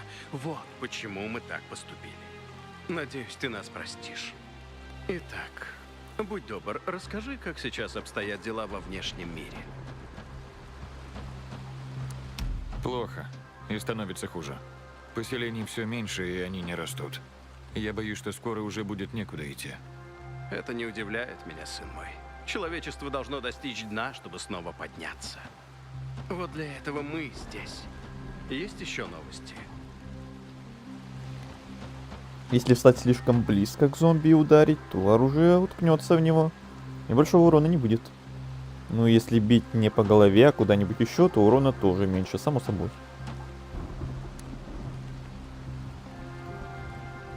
Не знаю, как в этой части. The Beast мне это... Эти удары по зомбям очень прям понравились. Я в других играх такого прям редко не ощущал. Давно, точнее, не ощущал такого. Таких мощных ударов по зомбям. Прям ощущал тяжесть оружия. Эти удары. Они как в Скайриме каком-нибудь, когда ты тоже как будто воздух бил. И тут пока в этой второй части тоже как-то, как будто манекены бьешь, и они такие еще со звуками такими смешными ударяются. Боньк, боньк, как будто по дереву какому-то или пластмассе ударяешь. Смешно. Вообще-то нет. Расскажешь мне побольше о своих людях? Вот что называется, привык к называют хорошему народным просто. К хорошему базаром. быстро привыкается. Просто потому, что мы здесь живем. Но на самом деле мы свободные люди. Свободны от лжи, от денег, от религии, от войн, от политики и от темных облаков, закрывших землю. Звучит хорошо. Слишком хорошо, чтобы быть правдой. О, у нас тоже есть проблемы. Например, нехватка воды. Но проявив мужество и терпение, мы когда-нибудь создадим рай. Ты, кажется, почти рад краху цивилизации. Это было настолько трагично, насколько неизбежно. Культ потребления и вера во всемогущий доллар привели к катастрофе. Вот почему мы стараемся не повторять одну и ту же ошибку. И могущий Это доллар. было бы преступлением. Мы хотим создать новый порядок, основанный на социальных связях, на семье и коллективе. Справедливый порядок, где люди поддерживают друг друга. Где полиция или армия не стреляют в тех, кого они призваны защищать. Где хватит места для всех. Ну давай вернемся к твоим рассказам. Ну, мой ноутбук немного не потянет бист. Ну к этому все и сводится зачастую, когда обсуждается какая-то относительно новая игра. В большинстве случаев, по крайней мере, так что очень сильно понимаю. Слухи — это все, что тебе от меня нужно? Нет. Но ты пришел извне, и теперь ты среди моей паствы. Поэтому мне нужно знать, ты волк или овца? Так кто ты?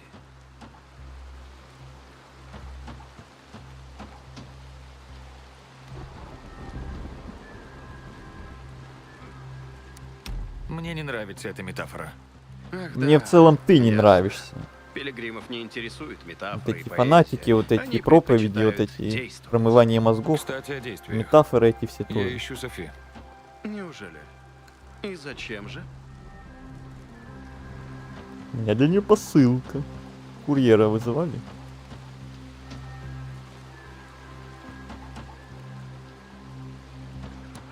Есть посылка для нее.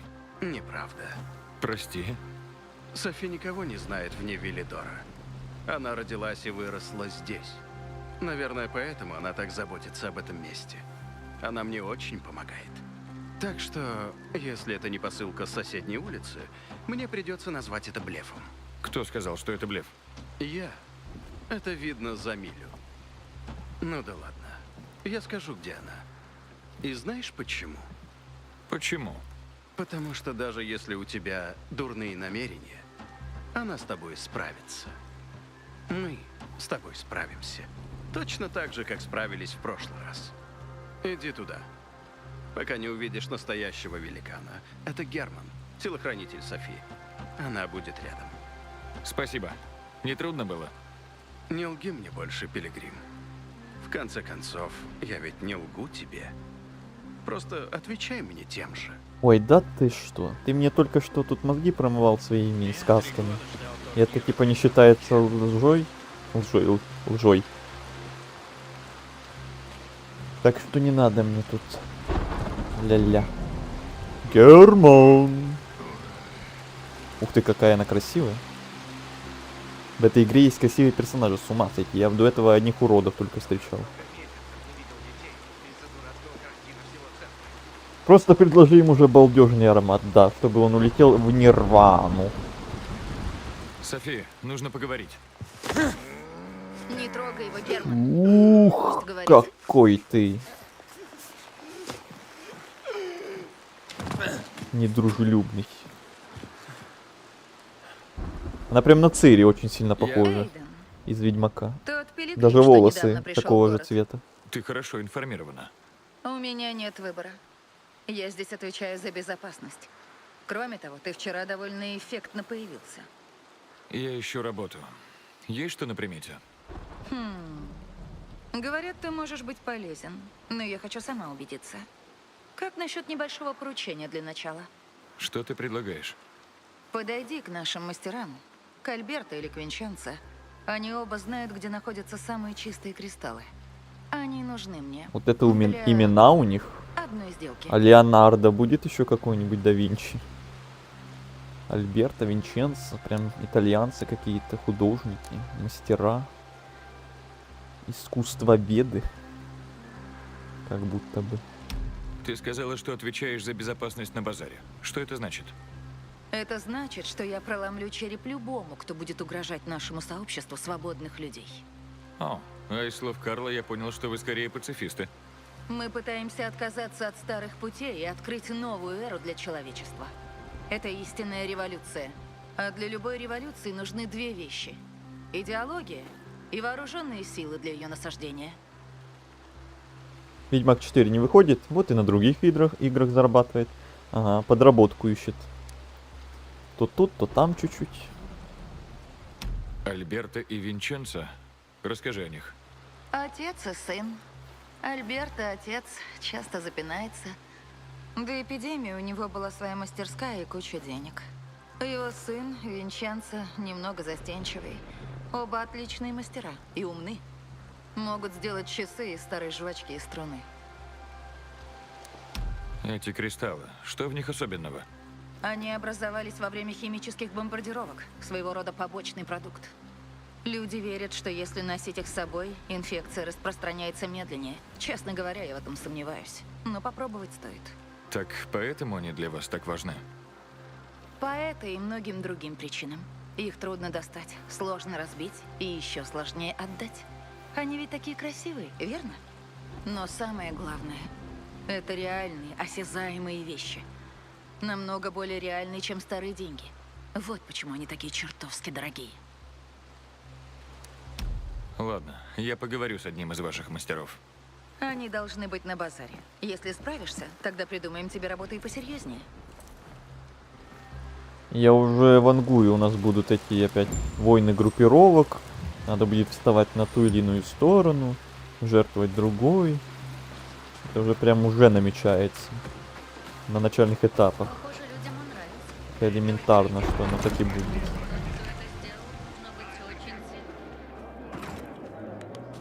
Я выставил себя на дядю. У меня была огромная, большая. Ну, это... Ты привык. Мастерская, папуш. Да, мастерская. Ну и где она? Ты сейчас на мастерской, Альберто. Ты обещал. С ним мы уже, кстати, знакомы. Был один квест. Кстати, насчет квестов дополнительных. Чем ты озабочен? Смотри, Урбан, твой любопытный друг вернулся. Работу нашел? Пока не везет. Здесь нужно Работу не нашел. везение, а характер. Как у тебя?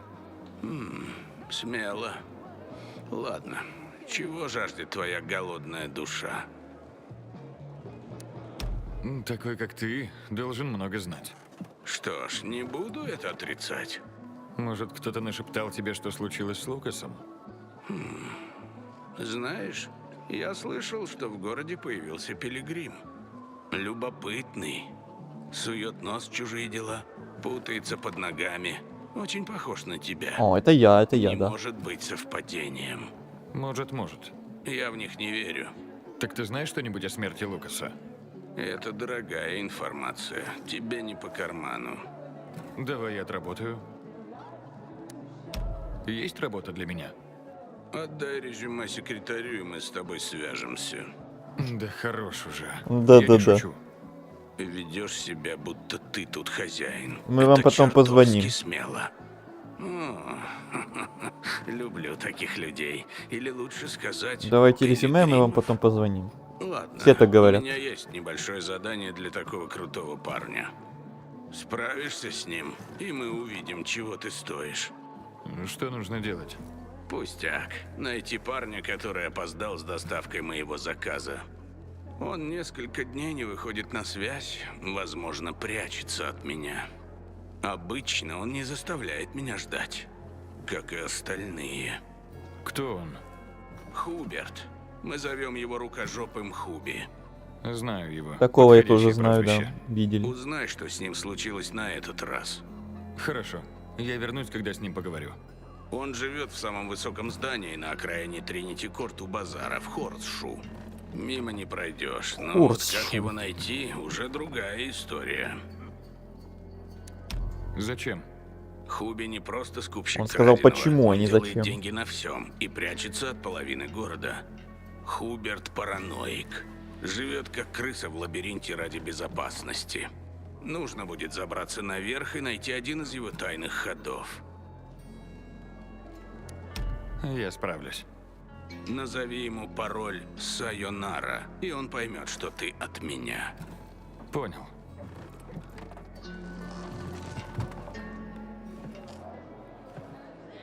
Если вода закончится, нам всем пиздец.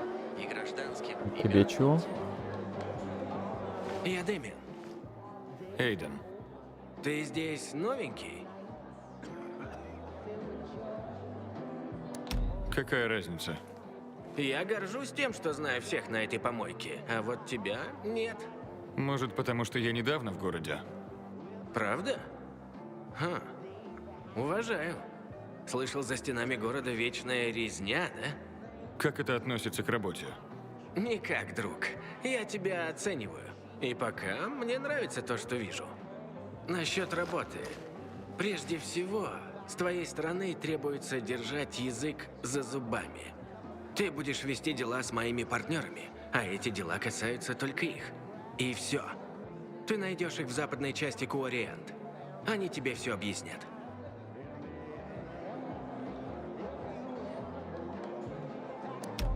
Ясно. Пойду к ним. Не заставляешь ждать? Не смотри так, я просто ввожу в курс дела. Ну, посмотрим.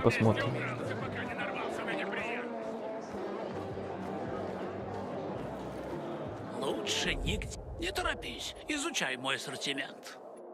Ассортимент. Где-то я эту озвучку уже слышал. Очень знакомую и очень популярную. Надеюсь, Ладно, ничего пока не буду. Я от Софи. Она говорит, вы знаете, где есть кристаллы. А чтоб их! Они уже присылали одного из своих... Пиздюков? Кого? Этого парня, ее брата Софии. Как зовут этого говнюка? Барни. Говнюка зовут Барни. Он задавал тот же вопрос о темной зоне с кристаллами. Это что-то новенькое. Так где эта темная зона? 120. 100. Пап, можно я скажу? А он как переводчик. В 100 метрах от метро. Там есть большая вывеска Fashion Store и ветряк на другой стороне улицы. Спасибо. Лучшие товары базара для тебя. Так, больше тут нет квестов? Нет. Все набрал. Сколько их уже тут у меня? Ну, нормально так. Это именно задание. Тут еще испытания, занятия. Нет, спасибо, мне вот квестов хватает.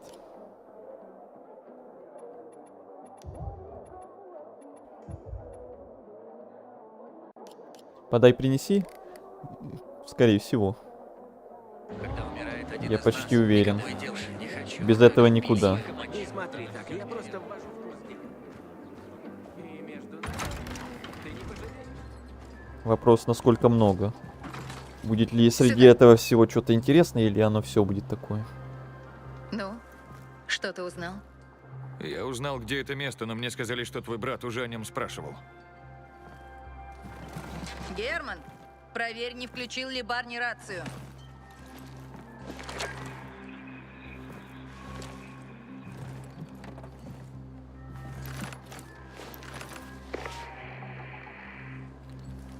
Барни, ответь мне.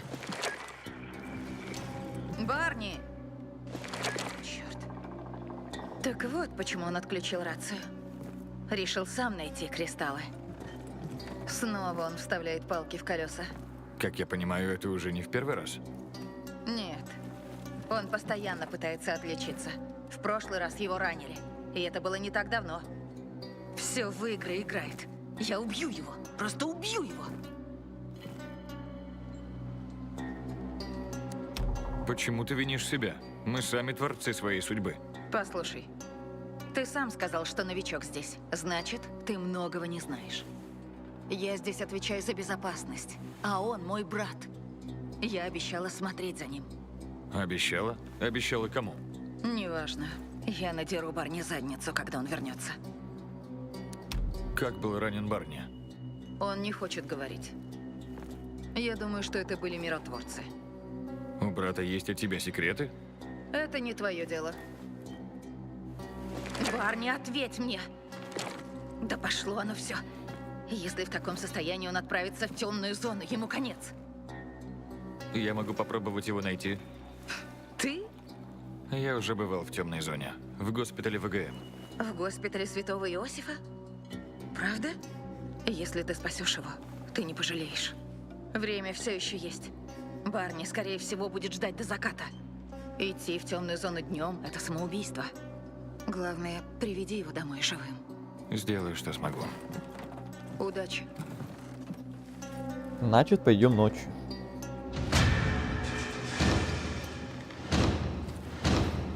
Задание завершено.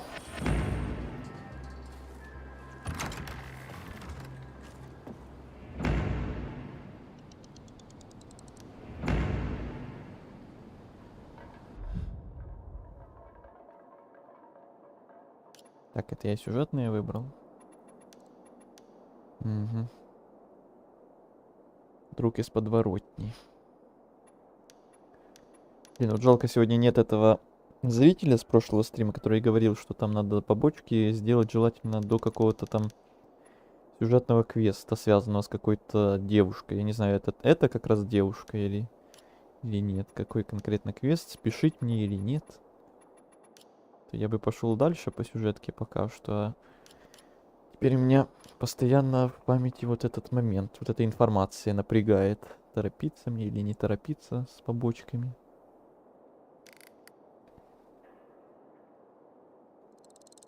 Это чё?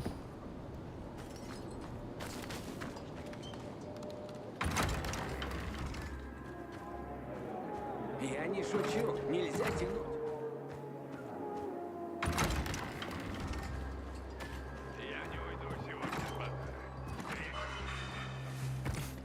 Сообщение от Джимба. Что, простите? Слегка. Хуже всего А, то, вот. что они забрали все мое снаряжение. Опять дополнение какое-то. Побочное задание. Не знаю, что это, пока думаю рано.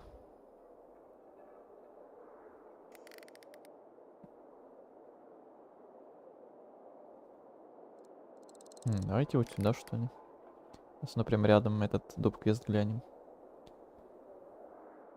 Вряд ли прям большое значение имеет, но полагаю. Ну почему он всегда такой упрямый? Ну почему?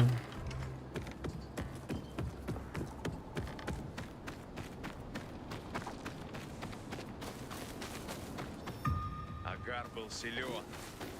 Айтер, Я слушаю.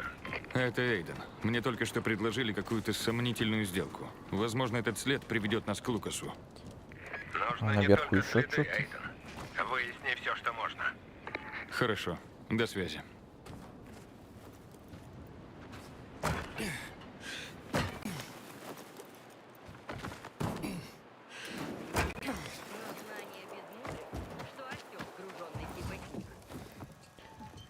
Так. Что происходит? Привет, я Хенкель. Привет. Сегодня на моем уроке этот ученик заинтересовался, почему и когда в Велидоре конфисковали оружие. И что произошло потом. Хороший вопрос. Он бы хотел зажечь свечу на месте мартовской бойни. То есть сейчас нам, наверное, разработчики в этом квесте типа объяснят, почему в игре нет огнестрела. Мартовская бойня? Да. В тот день погибло 64 человека. Почти нет. Их расстреляли практически в упор. Хочешь узнать подробнее? Тогда отправляйся туда. А чего не зажег? Пока идут уроки, никому нельзя покидать здание. Детям нельзя одним гулять по базару. Я б сильнее переживал, чтобы они не попали в темную зону. В наше время дети достаточно умны, чтобы не проваливаться в дыры. В общем, мог бы ты зажечь свечу для него, молодой человек? Может, и сам чему-то научишься. Челодой, маловек. Конечно. Хотя сам я мало понимаю в истории. История скучна, когда это просто слова. Но она захватывает, когда ты касаешься ее. Касаешься? Да. Отнеси эту свечу к памятнику Всемирного конгресса искусств. Или к тому, что от него осталось. Это недалеко. Свяжись со мной, когда будешь там. Там ты поймешь, о чем мой сегодняшний урок. Мне же еще говорили, что сюжетка в этой игре особо небольшая. Не шумите тут, пожалуйста. Не особо интересная вроде бы. Тут в основном весь прикол это как раз в побочках. Побочек тут довольно много, мне сказали. Опять-таки. Так ли оно все будет, как мне сказали, или не так? Узнаем. Ну, с Богом.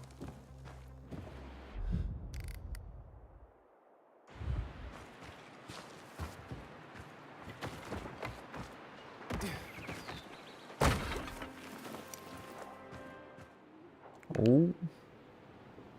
Тут уже опасно. Не сюда? Не, мне дальше.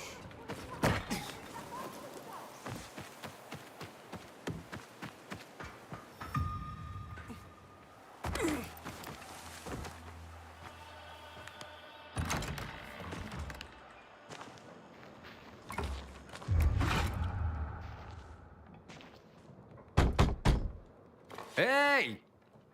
Есть тут кто? Я Дэмиана! Эй! Чего хотел? Я Дэмиана. Он сказал, тут есть работа. Не по адресу, брат. Но я только что от него. Он отправил меня сюда.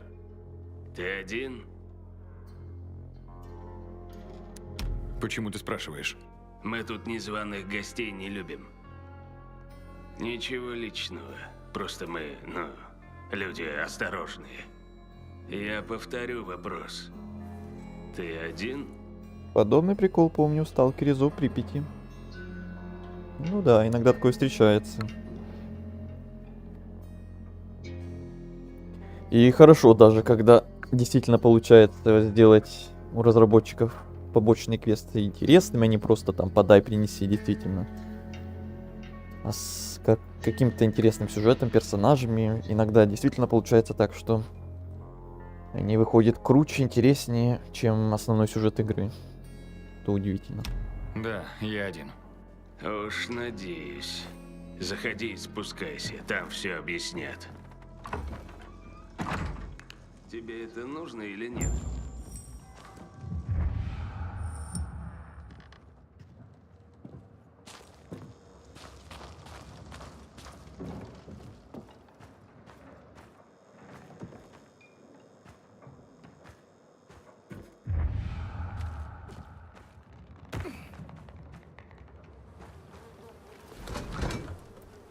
Хи-хи, я вас тут немножко подворую. Никто не узнает.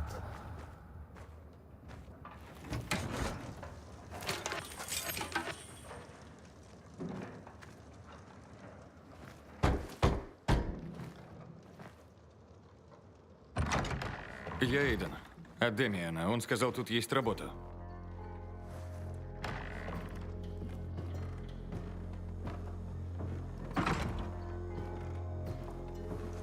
Ясно. Так что, ты тут недавно?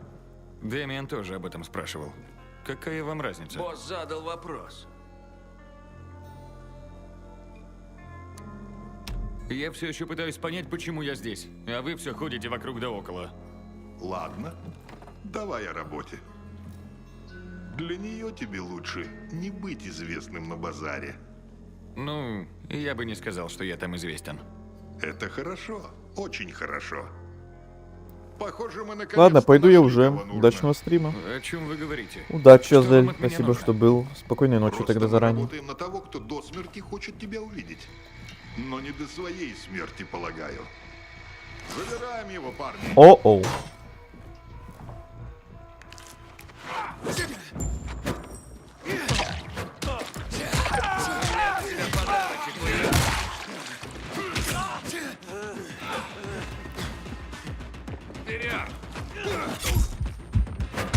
Как больно. Уже иду. Как же мы медленно хилимся, это жесть. Надо срочно что-то с этим делать. Эй! О, господи, аж Чего отсюда. хотел? Уж на... Тебе это нужно или нет?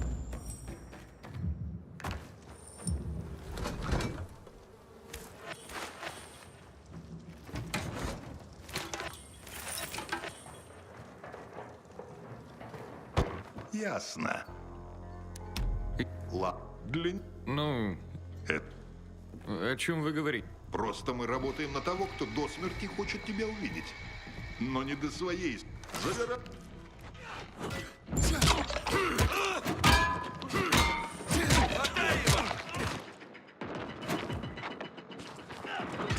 Справишься с этим? Готов?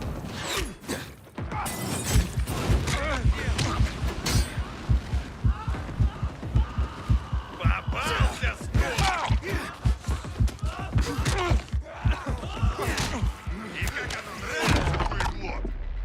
Ой, как хорошо это было.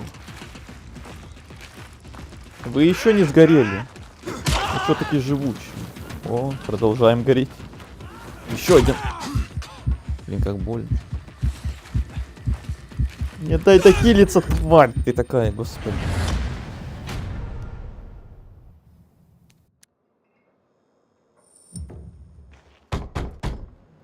Эй! Чего хотел? Бла-бла-бла-бла-бла. Почему? Мы тут не зв... Уж на... Тебе это нужно или нет? Так, может я что-то поменяю там. Оружие более крутое, например, взять. А, мне коктейль не вернут, да? Гениально, спасибо, игра. Это очень честно с твоей стороны, да-да-да.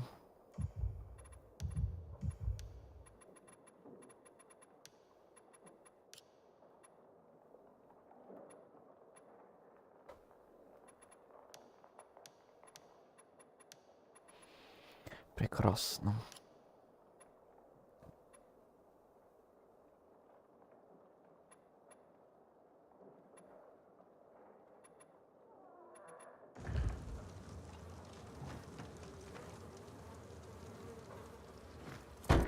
Ясно. Для нее... Сюда иди, козлина!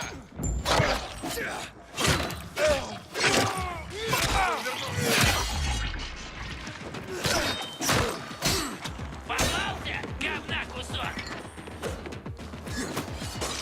Ой, не туда. Хорошо идем.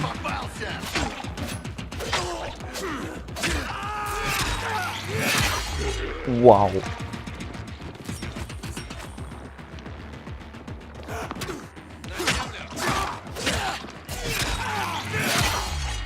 Красиво.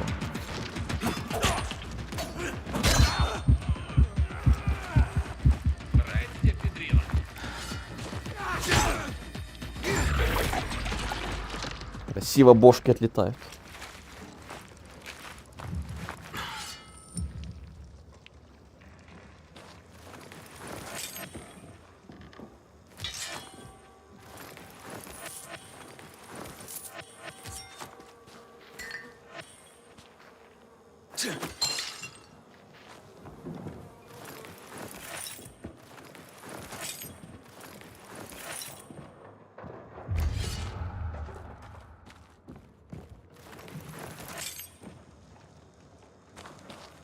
О, вот это другое дело. Так, бутылка неинтересна.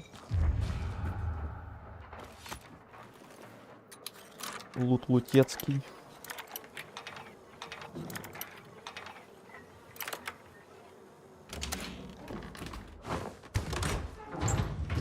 А, моя прелесть.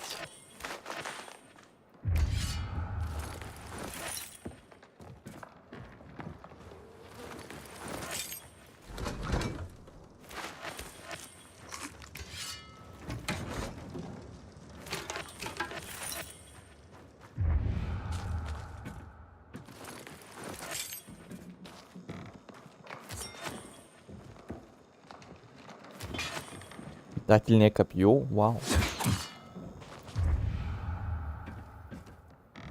Так, все. А самое интересное.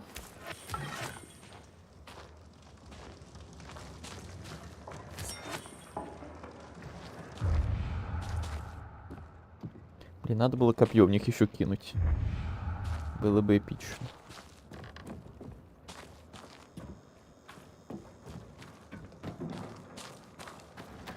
Там еще наверху сейчас будут, наверное, дружки-пирожки эти налетать на меня. Или нет?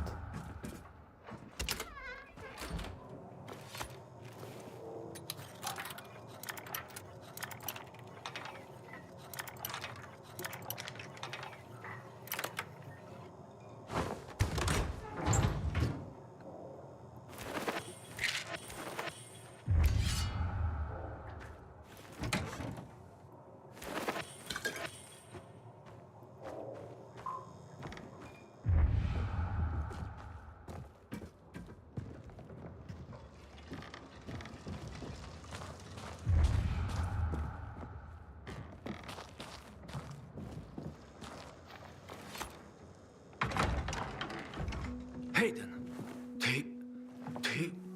Почти башку отрублю тоже. Ты засранец! Ты меня подставил! Засранец! Что? Нет, клянусь, я никогда бы...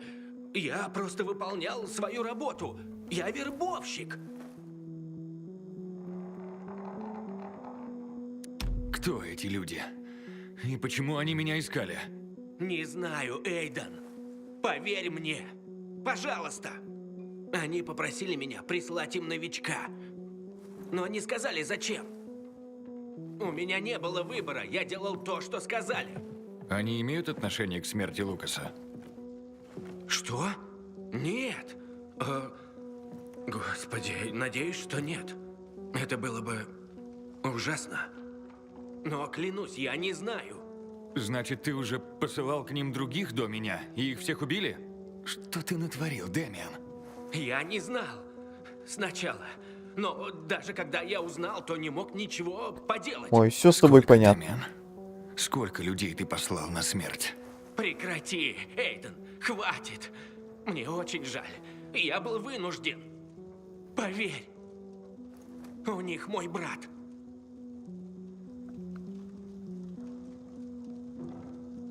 Блин, этому Карлу сдавать я его тоже не хочу. Этот фанатик сейчас его еще сожжет там на костре, как ведьму. Назидание. Я этого фанатика знаю. Не, лучше уж я ему реально поверю там, чем этому фанатику отдам. Он там ни до чего хорошего. Ничего там не сделает с ним. Никакой пользы там не будет. Твой брат? Рассказывай. Живо. Они схватили его Живо. и грозились убить, если не буду слушать их. Мне казалось, если я буду слушаться, они отпустят его. Я на крючке. Меня это достало. Я хочу вернуть брата. Ты не поможешь мне? Ты отправил меня на бойню, а теперь я должен забыть об этом и помочь найти брата? Ты злишься, понимаю. Но подумай вот о чем. Он мог слышать, зачем ты им нужен. Если он тебе расскажет, ты поможешь?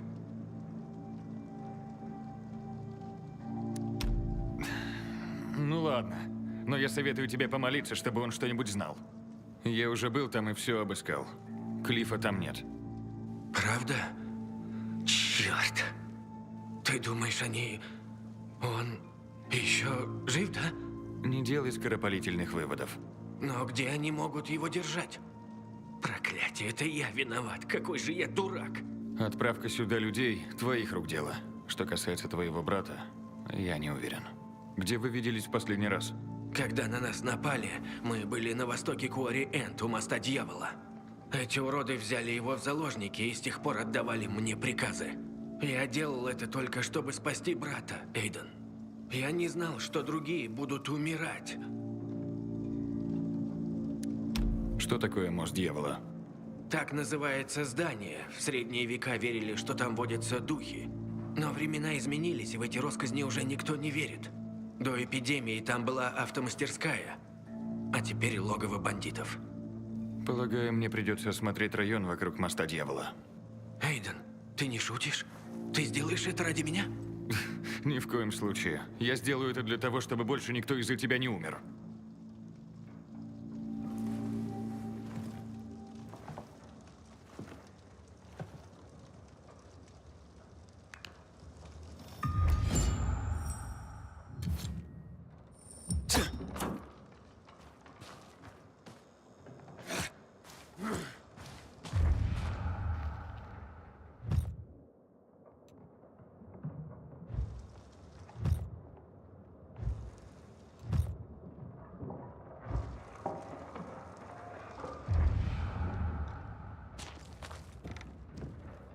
Знаю, я произвел не лучшее впечатление, но прошу, спаси его.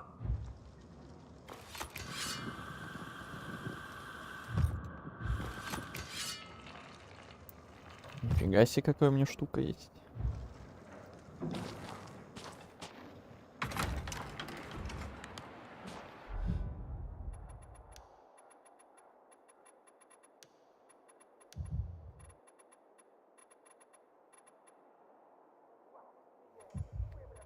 Так, вместо этой штуки поменяю на вот эту штуку, а то это уже поломанная почти. Перчатки новые. Исход выносливости.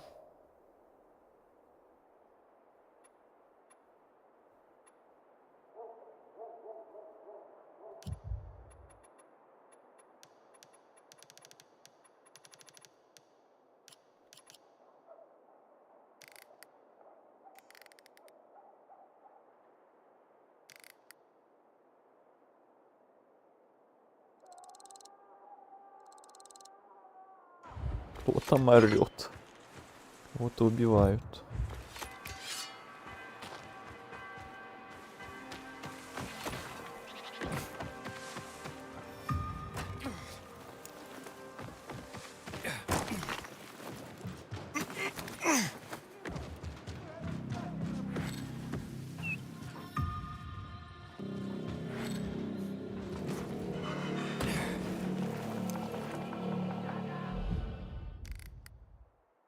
Оу.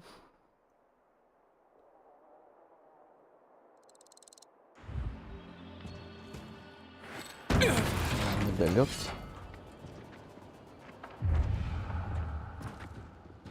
Ну да, там, конечно, есть лут.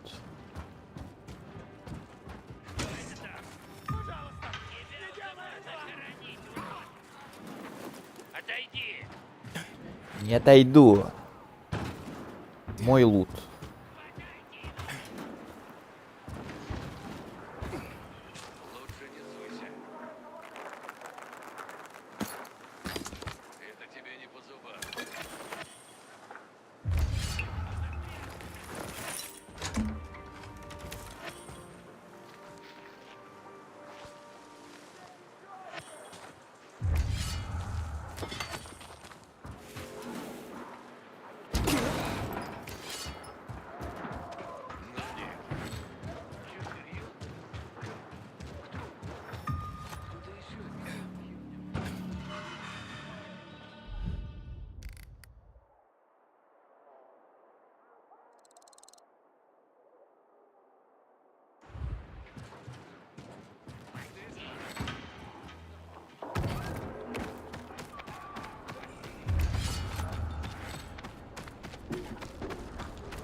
Ну как так-то?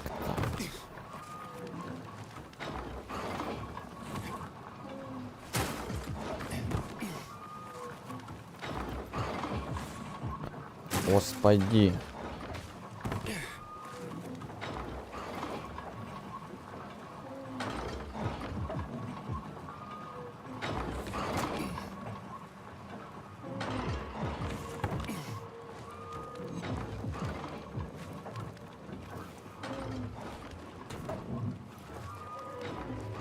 Не спешить. Главное не спешить.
Так, это что за штаны? Ну-ка, ну-ка. А, те самые, ясно. У меня раньше не было штанов. Как так-то бегали без штанов?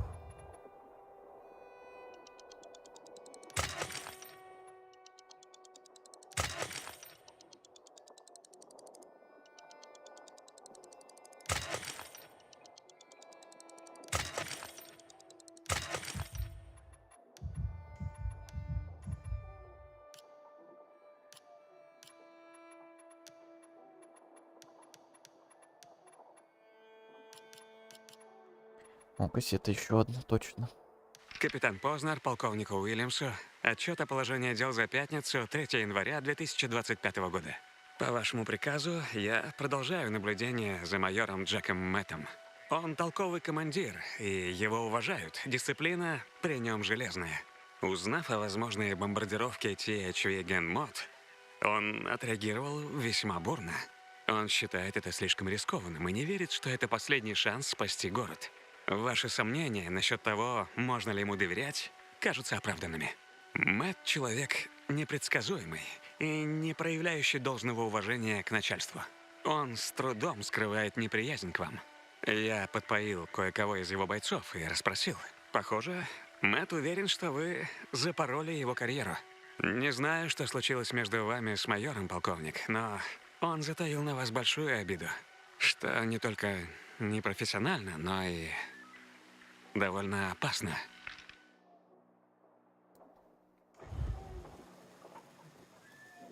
И до ночи. Там уже почти ночь и так наступила. Еще до утра тогда.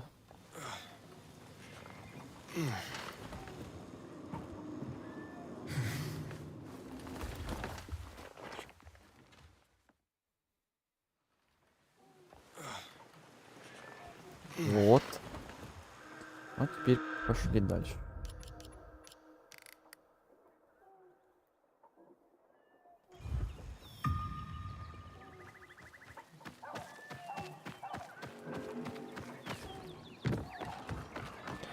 Я надеюсь, мне это не надо опять внутрь этого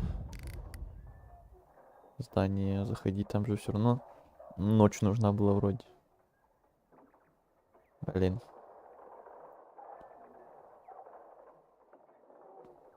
Ветер унес палантин на строительные леса.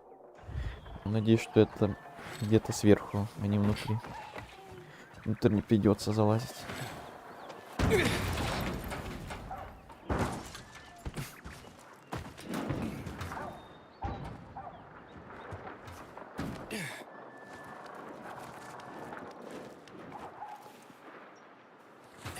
Черт!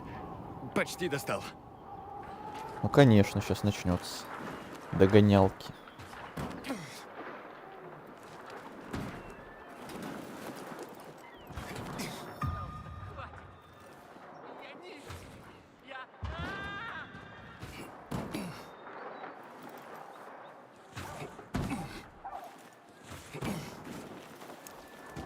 Хватай! И он снова улетел. Это я не успел или такие задуманы?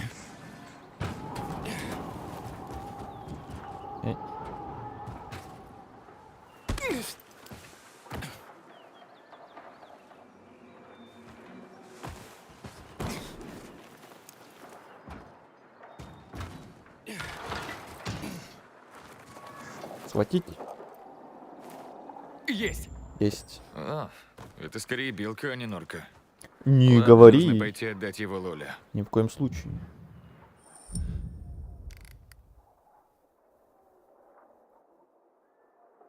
Еще можно по пути сюда. К Лоле еще успеем. Это сюжетка? Не, это побочка. Но не по уровню. А это? Это по уровню. Тогда идем сюда тогда. Отвлечемся опять от сюжетки. У нас сегодня всего по чуть-чуть, я смотрю. Сюжетка сегодня была, и доп-квестов набрали. Некоторые даже выполняем. Почему бы и нет?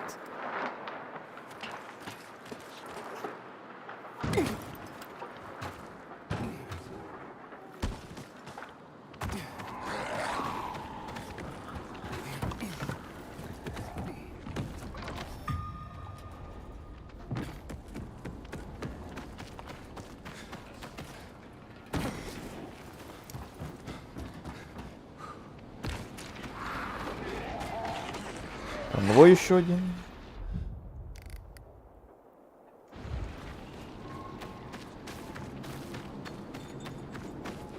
Хенкель, я у памятника. Ты прав, от него мало что осталось. Хорошо. Присмотрись к нему. Да, это очень хорошо. Не все сразу бросается в глаза. В смысле?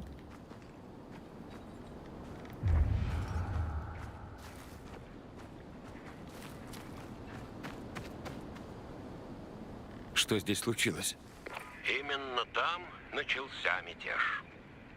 Люди были в ужасе. Как им защищать себя и свои семьи? Начались массовые беспорядки. Тогда ввели комендантский час. Начались обыски, чтобы никто не вздумал прятать у себя оружие. Наказание для неподчинившихся было весьма суровым.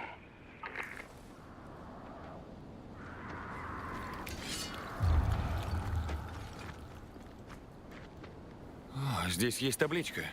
О, на ней много имен. Это жертвы бойни? Да, 64 имени. Ситуация за стенами уже была хуже некуда.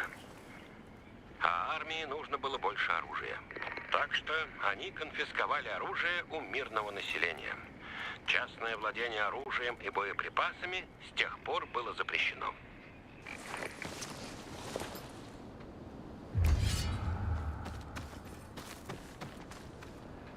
Началась стрельба. Армия открыла стрельбу по гражданским. Началась паника. И, разумеется, все стало только хуже.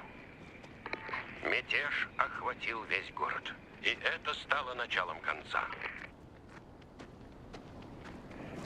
Зажигай свечу.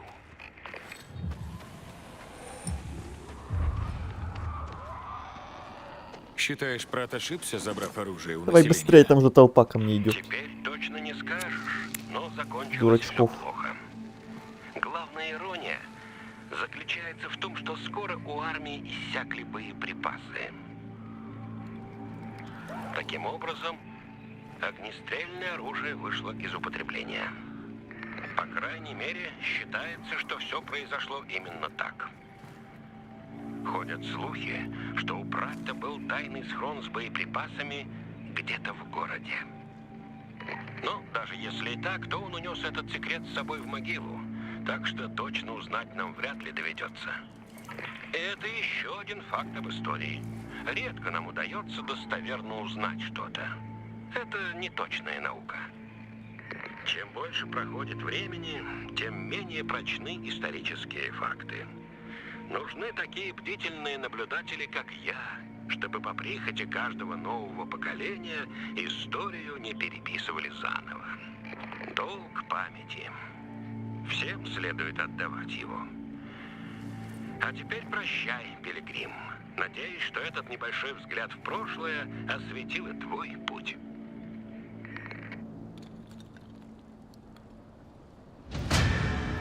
Все, это весь квест. Просто приди к памятнику, и тебе немножко об истории рассказали. Это ладно, я такие квесты люблю, где делать толком ничего не надо.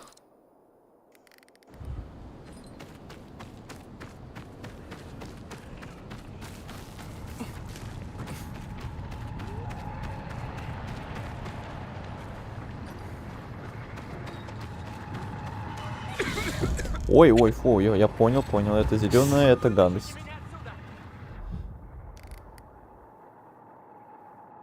Еще одна аномалия 4-го уровня. Вот это явно мне сюда не надо.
Разблокируйте точку перемещения. Как ее разблокировать?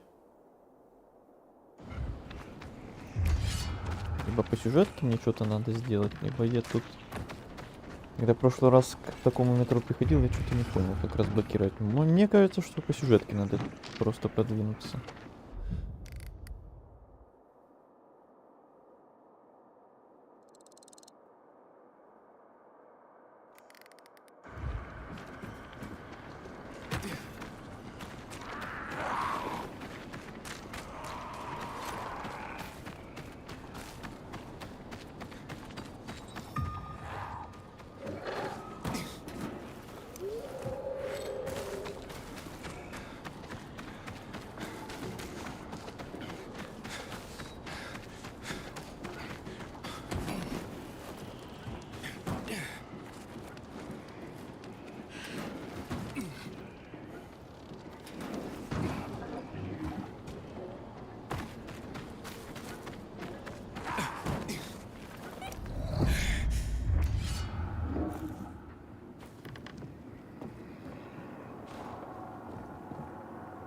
Оу, спортзал. Сейчас будем что-то качать. О-оу. Это можно как-то обезвредить? Или наоборот, не надо к нему подходить? Наверное, не надо.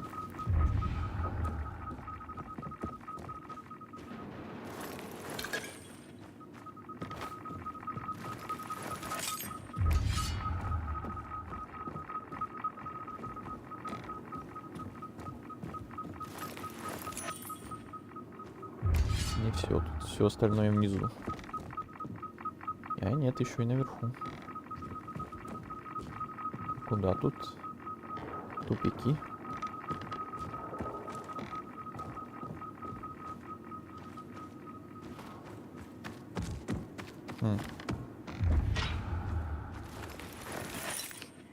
Здрасте.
Ты не уйдешь. Пожри говна, уёбок.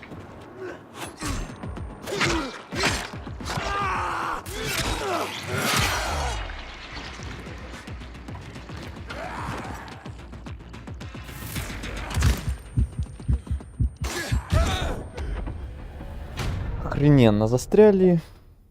Из-за игры померли. Обожаю тебя, игра. Просто обожаю. Нет слов.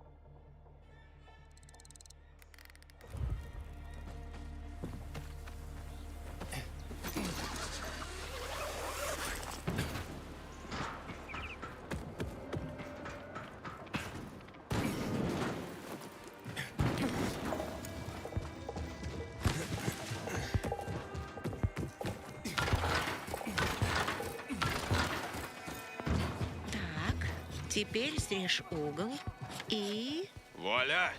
Все-таки существует что-то хорошее в этом прогнившем мире. Я еще не закончила. Выглядит законченным. С тобой закончат, если я дам тебе недоделанный лук.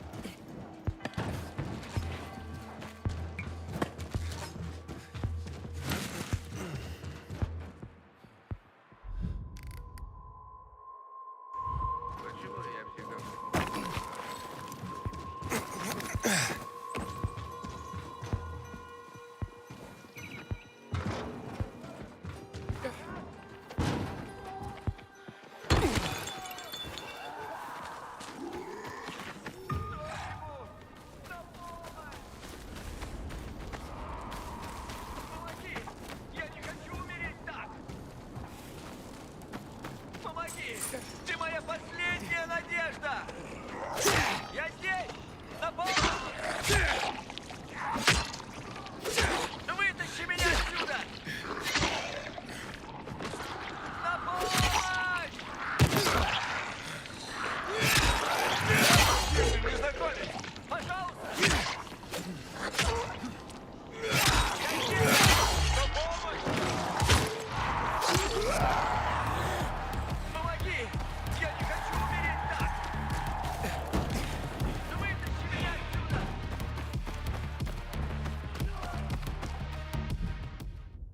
Ой, я помню это место, но его в баню. Где там сюжетка вообще? Ага.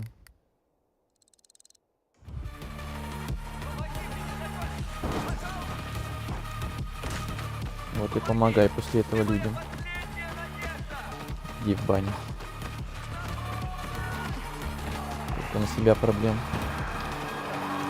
навлек.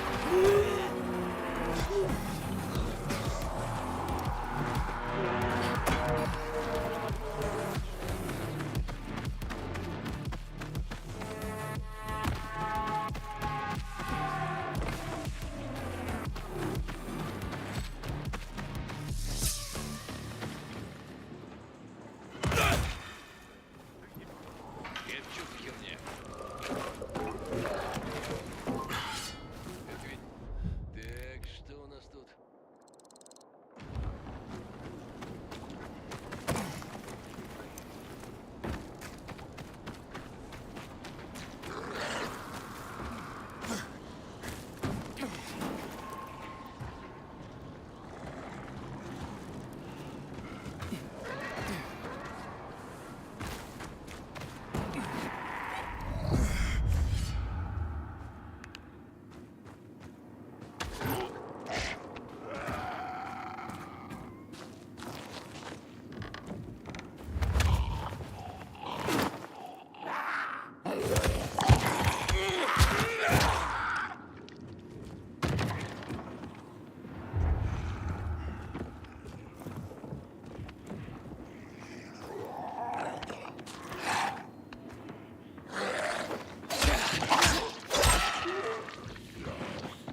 Нира сказала, что ей еще нужна лаванда. Фу, в этом хоть смысл есть.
Эй!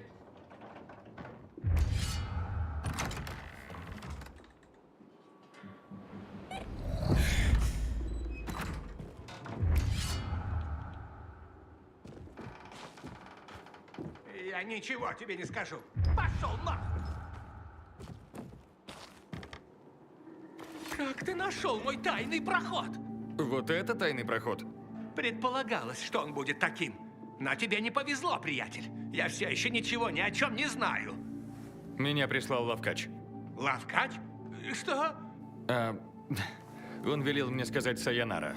Вспоминаешь? Ладно, черт. С этого нужно было начинать. Лавкач ждет свой заказ. Еще бы. Видишь, это сломанная нога. Вот почему у меня нет того, что нужно Лавкачу. Тебе помочь? Не. Стой. Не возвращайся к нему. Он узнает, что я провалил дело, и мне крышка. А что мне ему сказать? Неважно, ему плевать. Он подумает, что я пытаюсь его наколоть. Эй, ты можешь сходить туда за меня? Осмотри склад на подземной парковке на улице Святого Иосифа. Перелезь через ограду прямо перед массажным салоном, войди в здание и спустись по лифтовой шахте. Не тараторь, помедленнее. Сначала скажи, что мне искать, раз уж тебе нужна помощь. Контейнеры ВГМ, если верить слухам, дошедшим до Лавкача. Там была военная база, созданная в первые дни после вспышки. А там, где военные, обычно всегда целая куча припасов. Каких припасов? Я не знаю, но обычно это хорошие вещи, изготовленные до эпидемии. Военным всегда доставалось самое лучшее. Лекарства, выпивка, все что угодно. Неудивительно, что Лавкач так хочет это заполучить. Да, вот еще что. Возьми эти петарды и попробуй, ладно?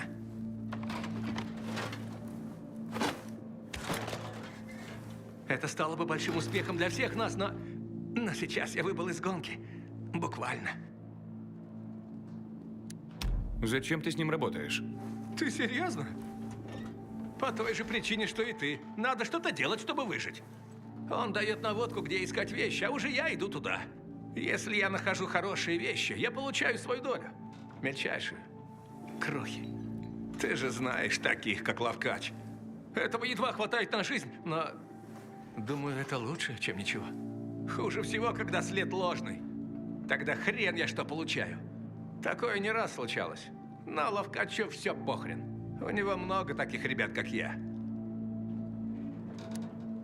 Что с твоей ногой? Наткнулся на бандитов по дороге туда. Еле ноги унес. Если ты это не сделаешь, Лавкач меня кончит. Значит, это военная база? Да.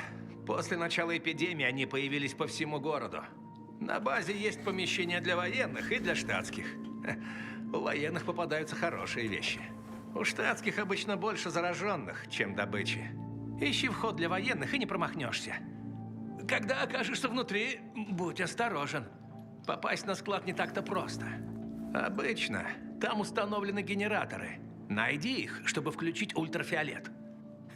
Он поможет тебе справиться с кусаками, что внутри. Понял. Вернусь, как смогу. Спасибо. Помогая мне, ты спасаешь мою задницу, приятель. Но я бы подождал ночи, прежде чем туда идти. Обе зоны сейчас должны просто кишеть зараженными. Спасибо за совет. Не могу сказать, что я в безнадежном положении, но поспеши, а?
Как ты?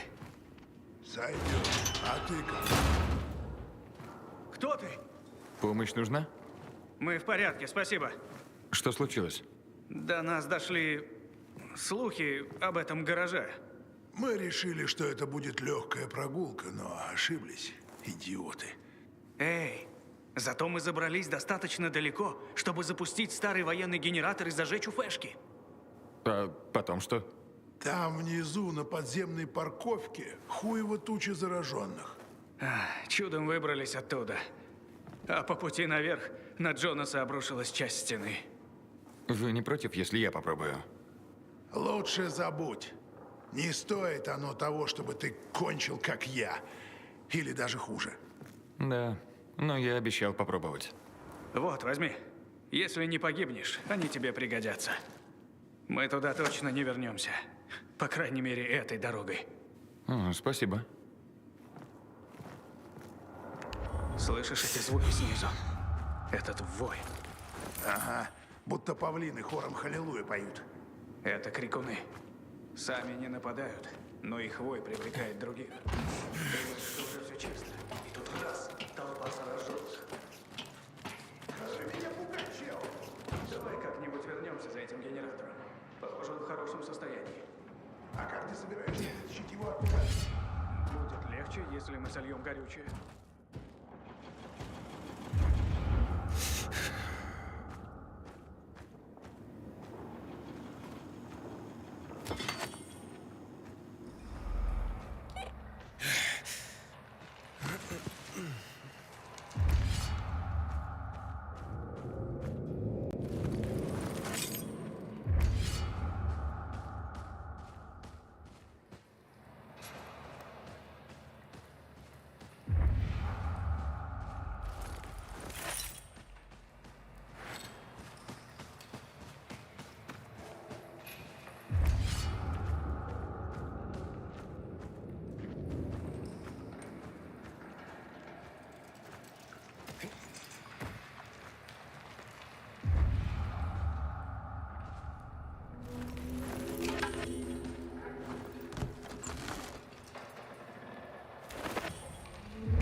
Кажется, это и есть тот военный склад, о котором говорил Хуберт. Нужно осмотреться.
Фильтры. Их всегда не хватает. Ловкачу пригодятся.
Похоже, я наткнулся на сокровища. Бутылка коньяка Ризен Глория.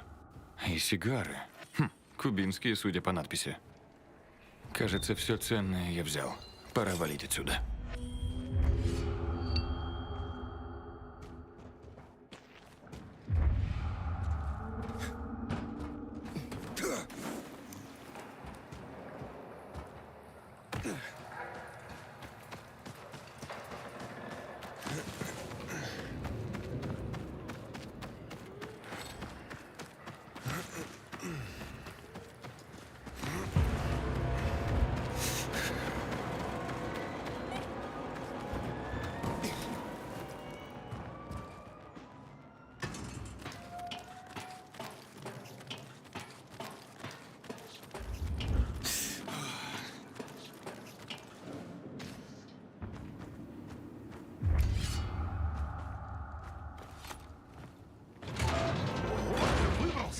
Ты нашел тайник?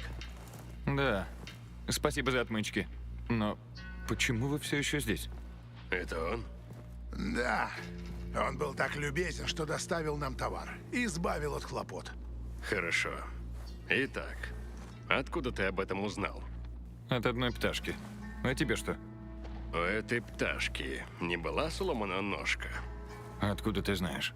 Это я ее сломал. И зачем? Хуберт хотел оставить всю добычу себе. А ловкачу сказать, что ничего не нашел. Попросил нас помочь. Но мы решили, что рукожопый Хуби не нужен. И ты нам тоже больше не нужен. Отдай ее нам. 3 на 1. Хороший расклад.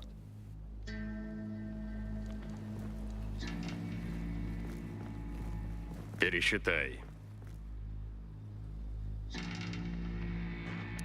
Уже посчитал. Итого 5 трупов. Убить, забрать товар.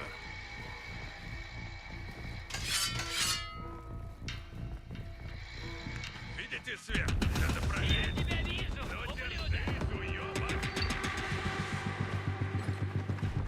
Попробую У нас почти не осталось времени. Мочи!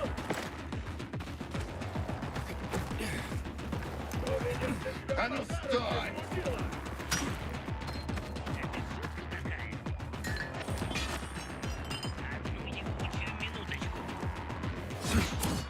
Вот, получай!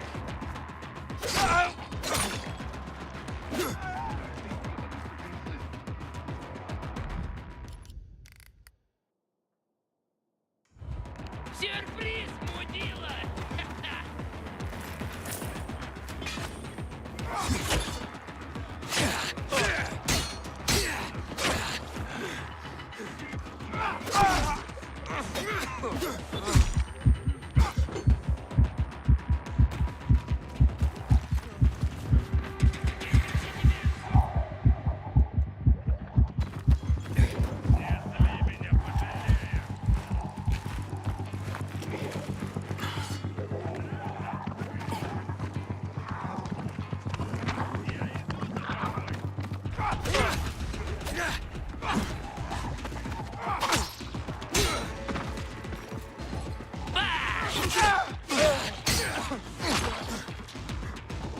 От меня не уйти, петух!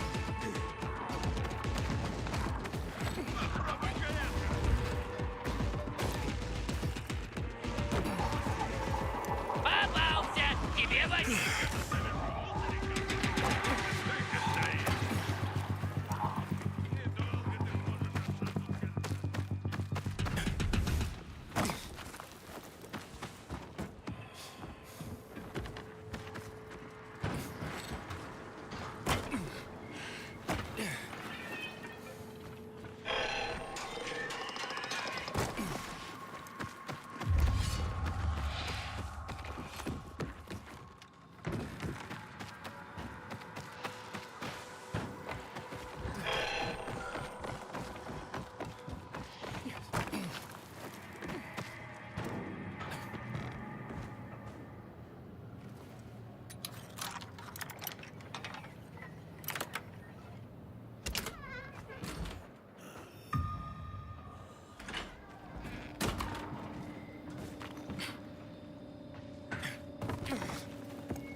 Как нога? Не лучше. Но она заживет когда-нибудь. Прекрасно. Что-то не так? Я тут встретил бандитов, о которых ты говорил. Они рассказали, что ты хотел кинуть ловкача. Ладно, шило в мешке не утаишь. Но слушай, я хотел так сделать всего один раз. Ловкач никогда не узнал бы. Зачем красть у человека, который дает тебе работу? Слушай, я едва свожу концы с концами. Я решил, что хоть разок сделаю вид, что он навел меня на ложный след и заберу все себе. Может, на этот раз я немного поторопился. А бандиты? Я решил, что с засадой все будет выглядеть правдоподобнее. Не ожидал, что они набросятся на меня.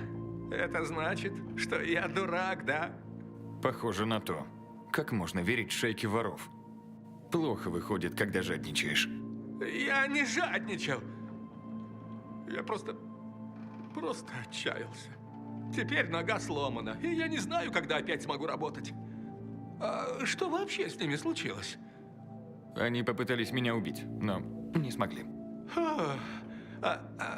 Добыча, ты до нее добрался? Я все забрал. Умоляю тебя, ничего не говори Ловкачу. Если ты это сделаешь, ты меня погубишь. Прошу, отнеси ему все, что нужно. Передай ему, что я вернусь в дело, как только заживет нога. Зачем ты вообще связался с этими прохвостами? Сначала они показались мне вполне вменяемыми. Согласились помочь за небольшую долю. А затем они пришли с этим психом Клаусом. Проклятие! Какой же я дурак! Я сам напросился. Не говори Ловкачу, пожалуйста. Я над этим подумаю. Послушай, друг, без работы я умру с голоду. Я ни за что не поступлю так еще раз, клянусь. Не смеши меня. Думаешь, после всего этого я тебе поверю? Поверь мне, я усвоил этот урок. Я никогда больше так не поступлю. Посмотрим.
Ну, а вот и он.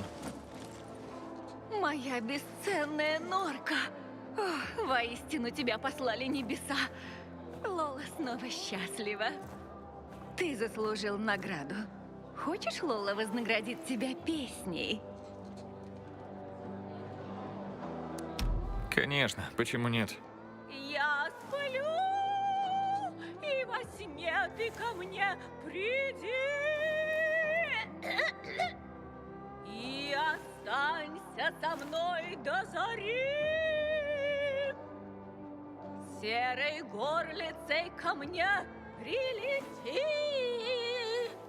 Поскорей ты меня разбуди. Я так жажду твоей любви. Мое сердце бьется в груди.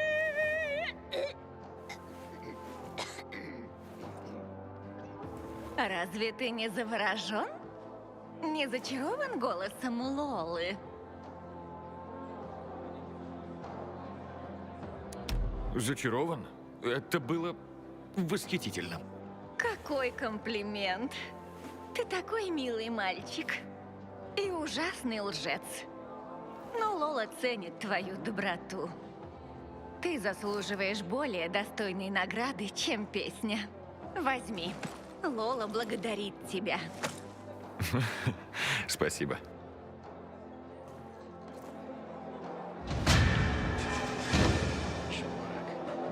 Пить-то как хочется.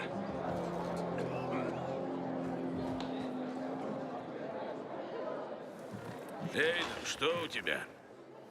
Во-первых, я нашел вот эти фильтры. Хорошо. Не скажу, что я на 7-м небе от счастья, но я смогу их выгодно продать.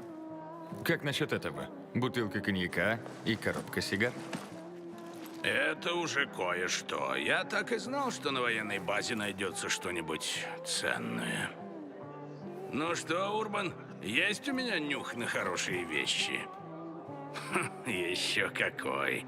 Кстати, а что там с Хубертом? Он пытался меня кинуть?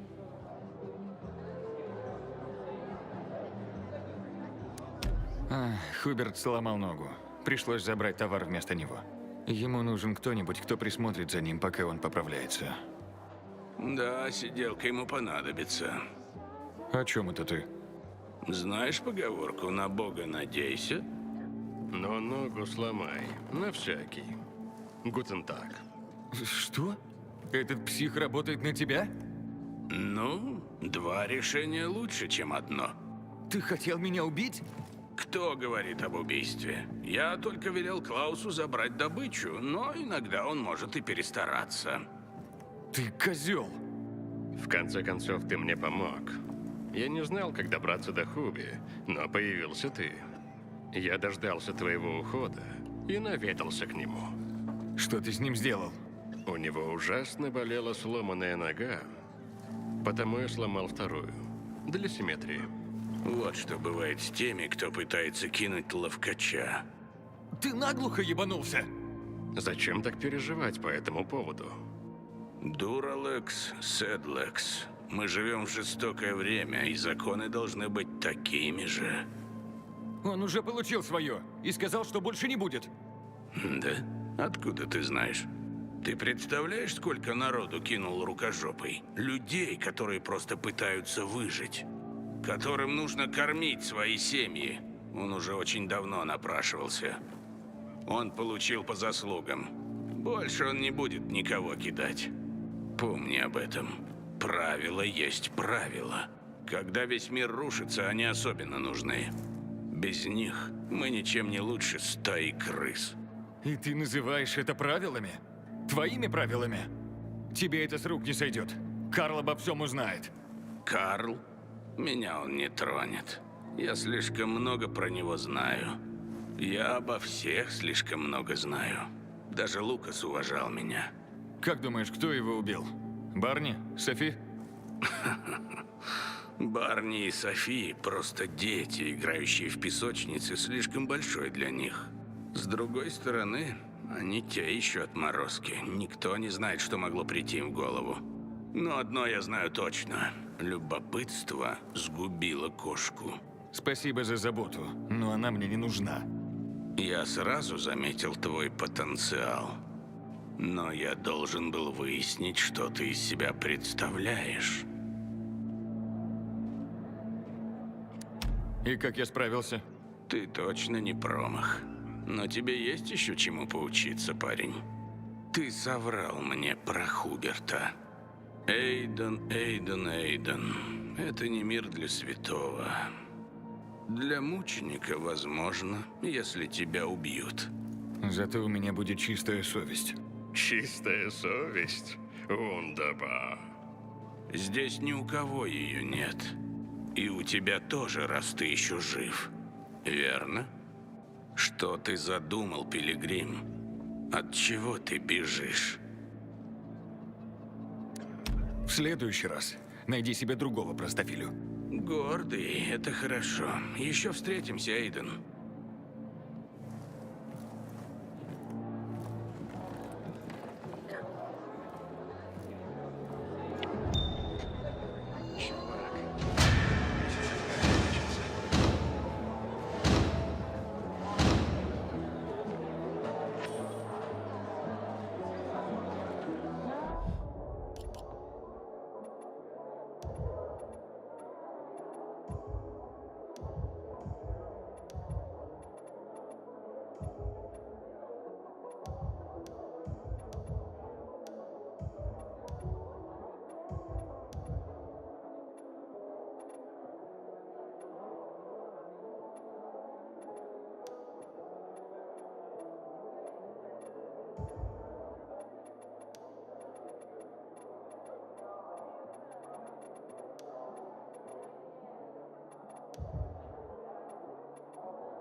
Тебе понравится мои... Согласись, на базаре удобно закупаться.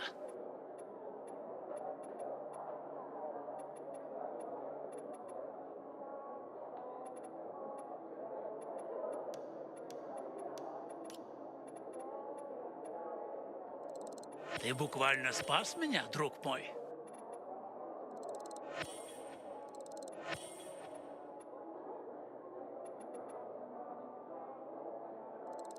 Да ты просто посланник небес. Мне нужна эта вещь.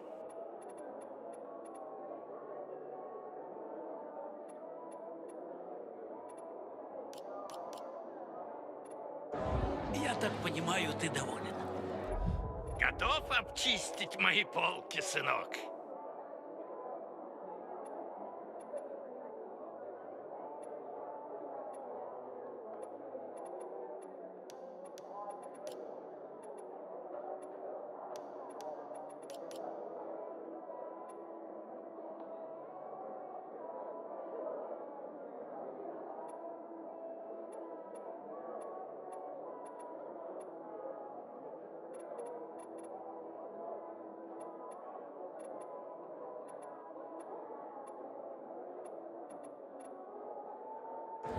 Доволен покупками?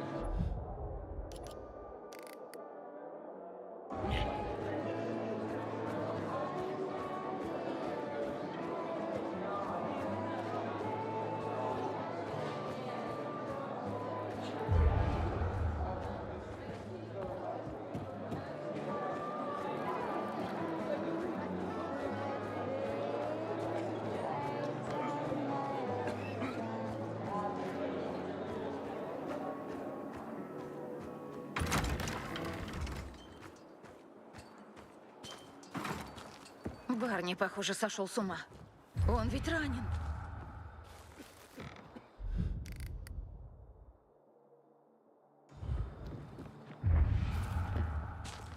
Думал, не доживу до нового турнира.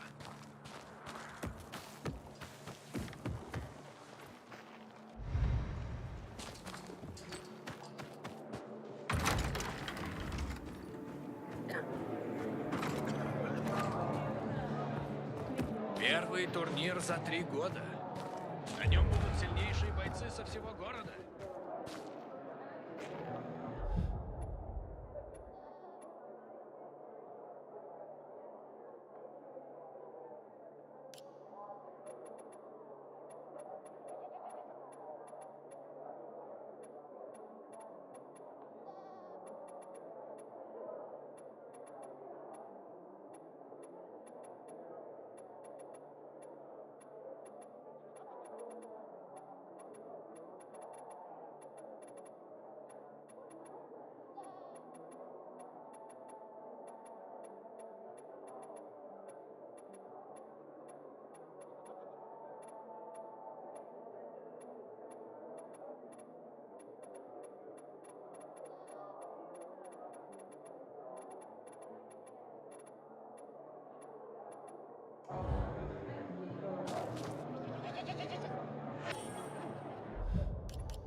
Когда мне исполнилось 23, я стал священником.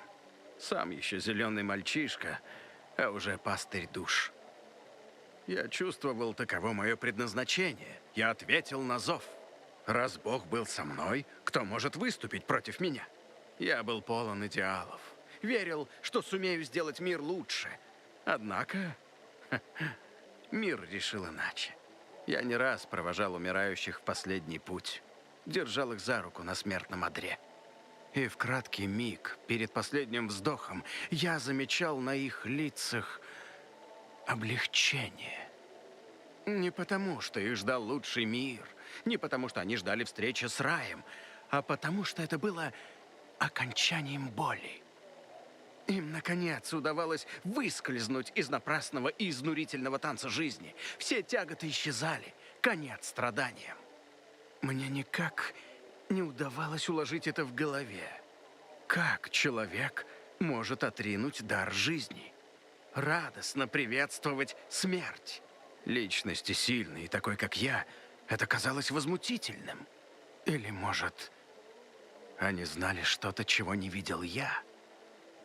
Видели это в миг перед смертью. Такова была первая трещина, пронзившая мою веру. А затем началась эпидемия.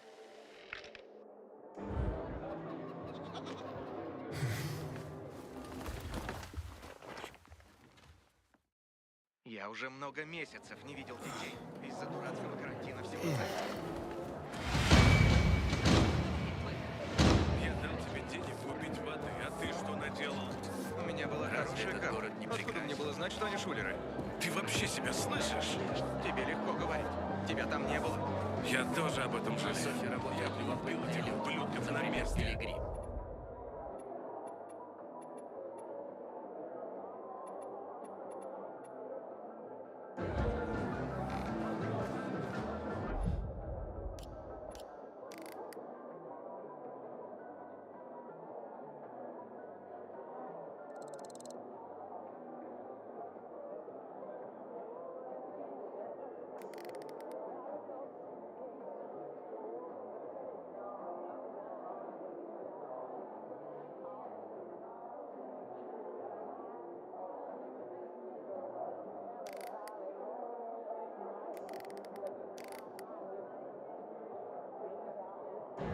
А я все слышу, что зима близко.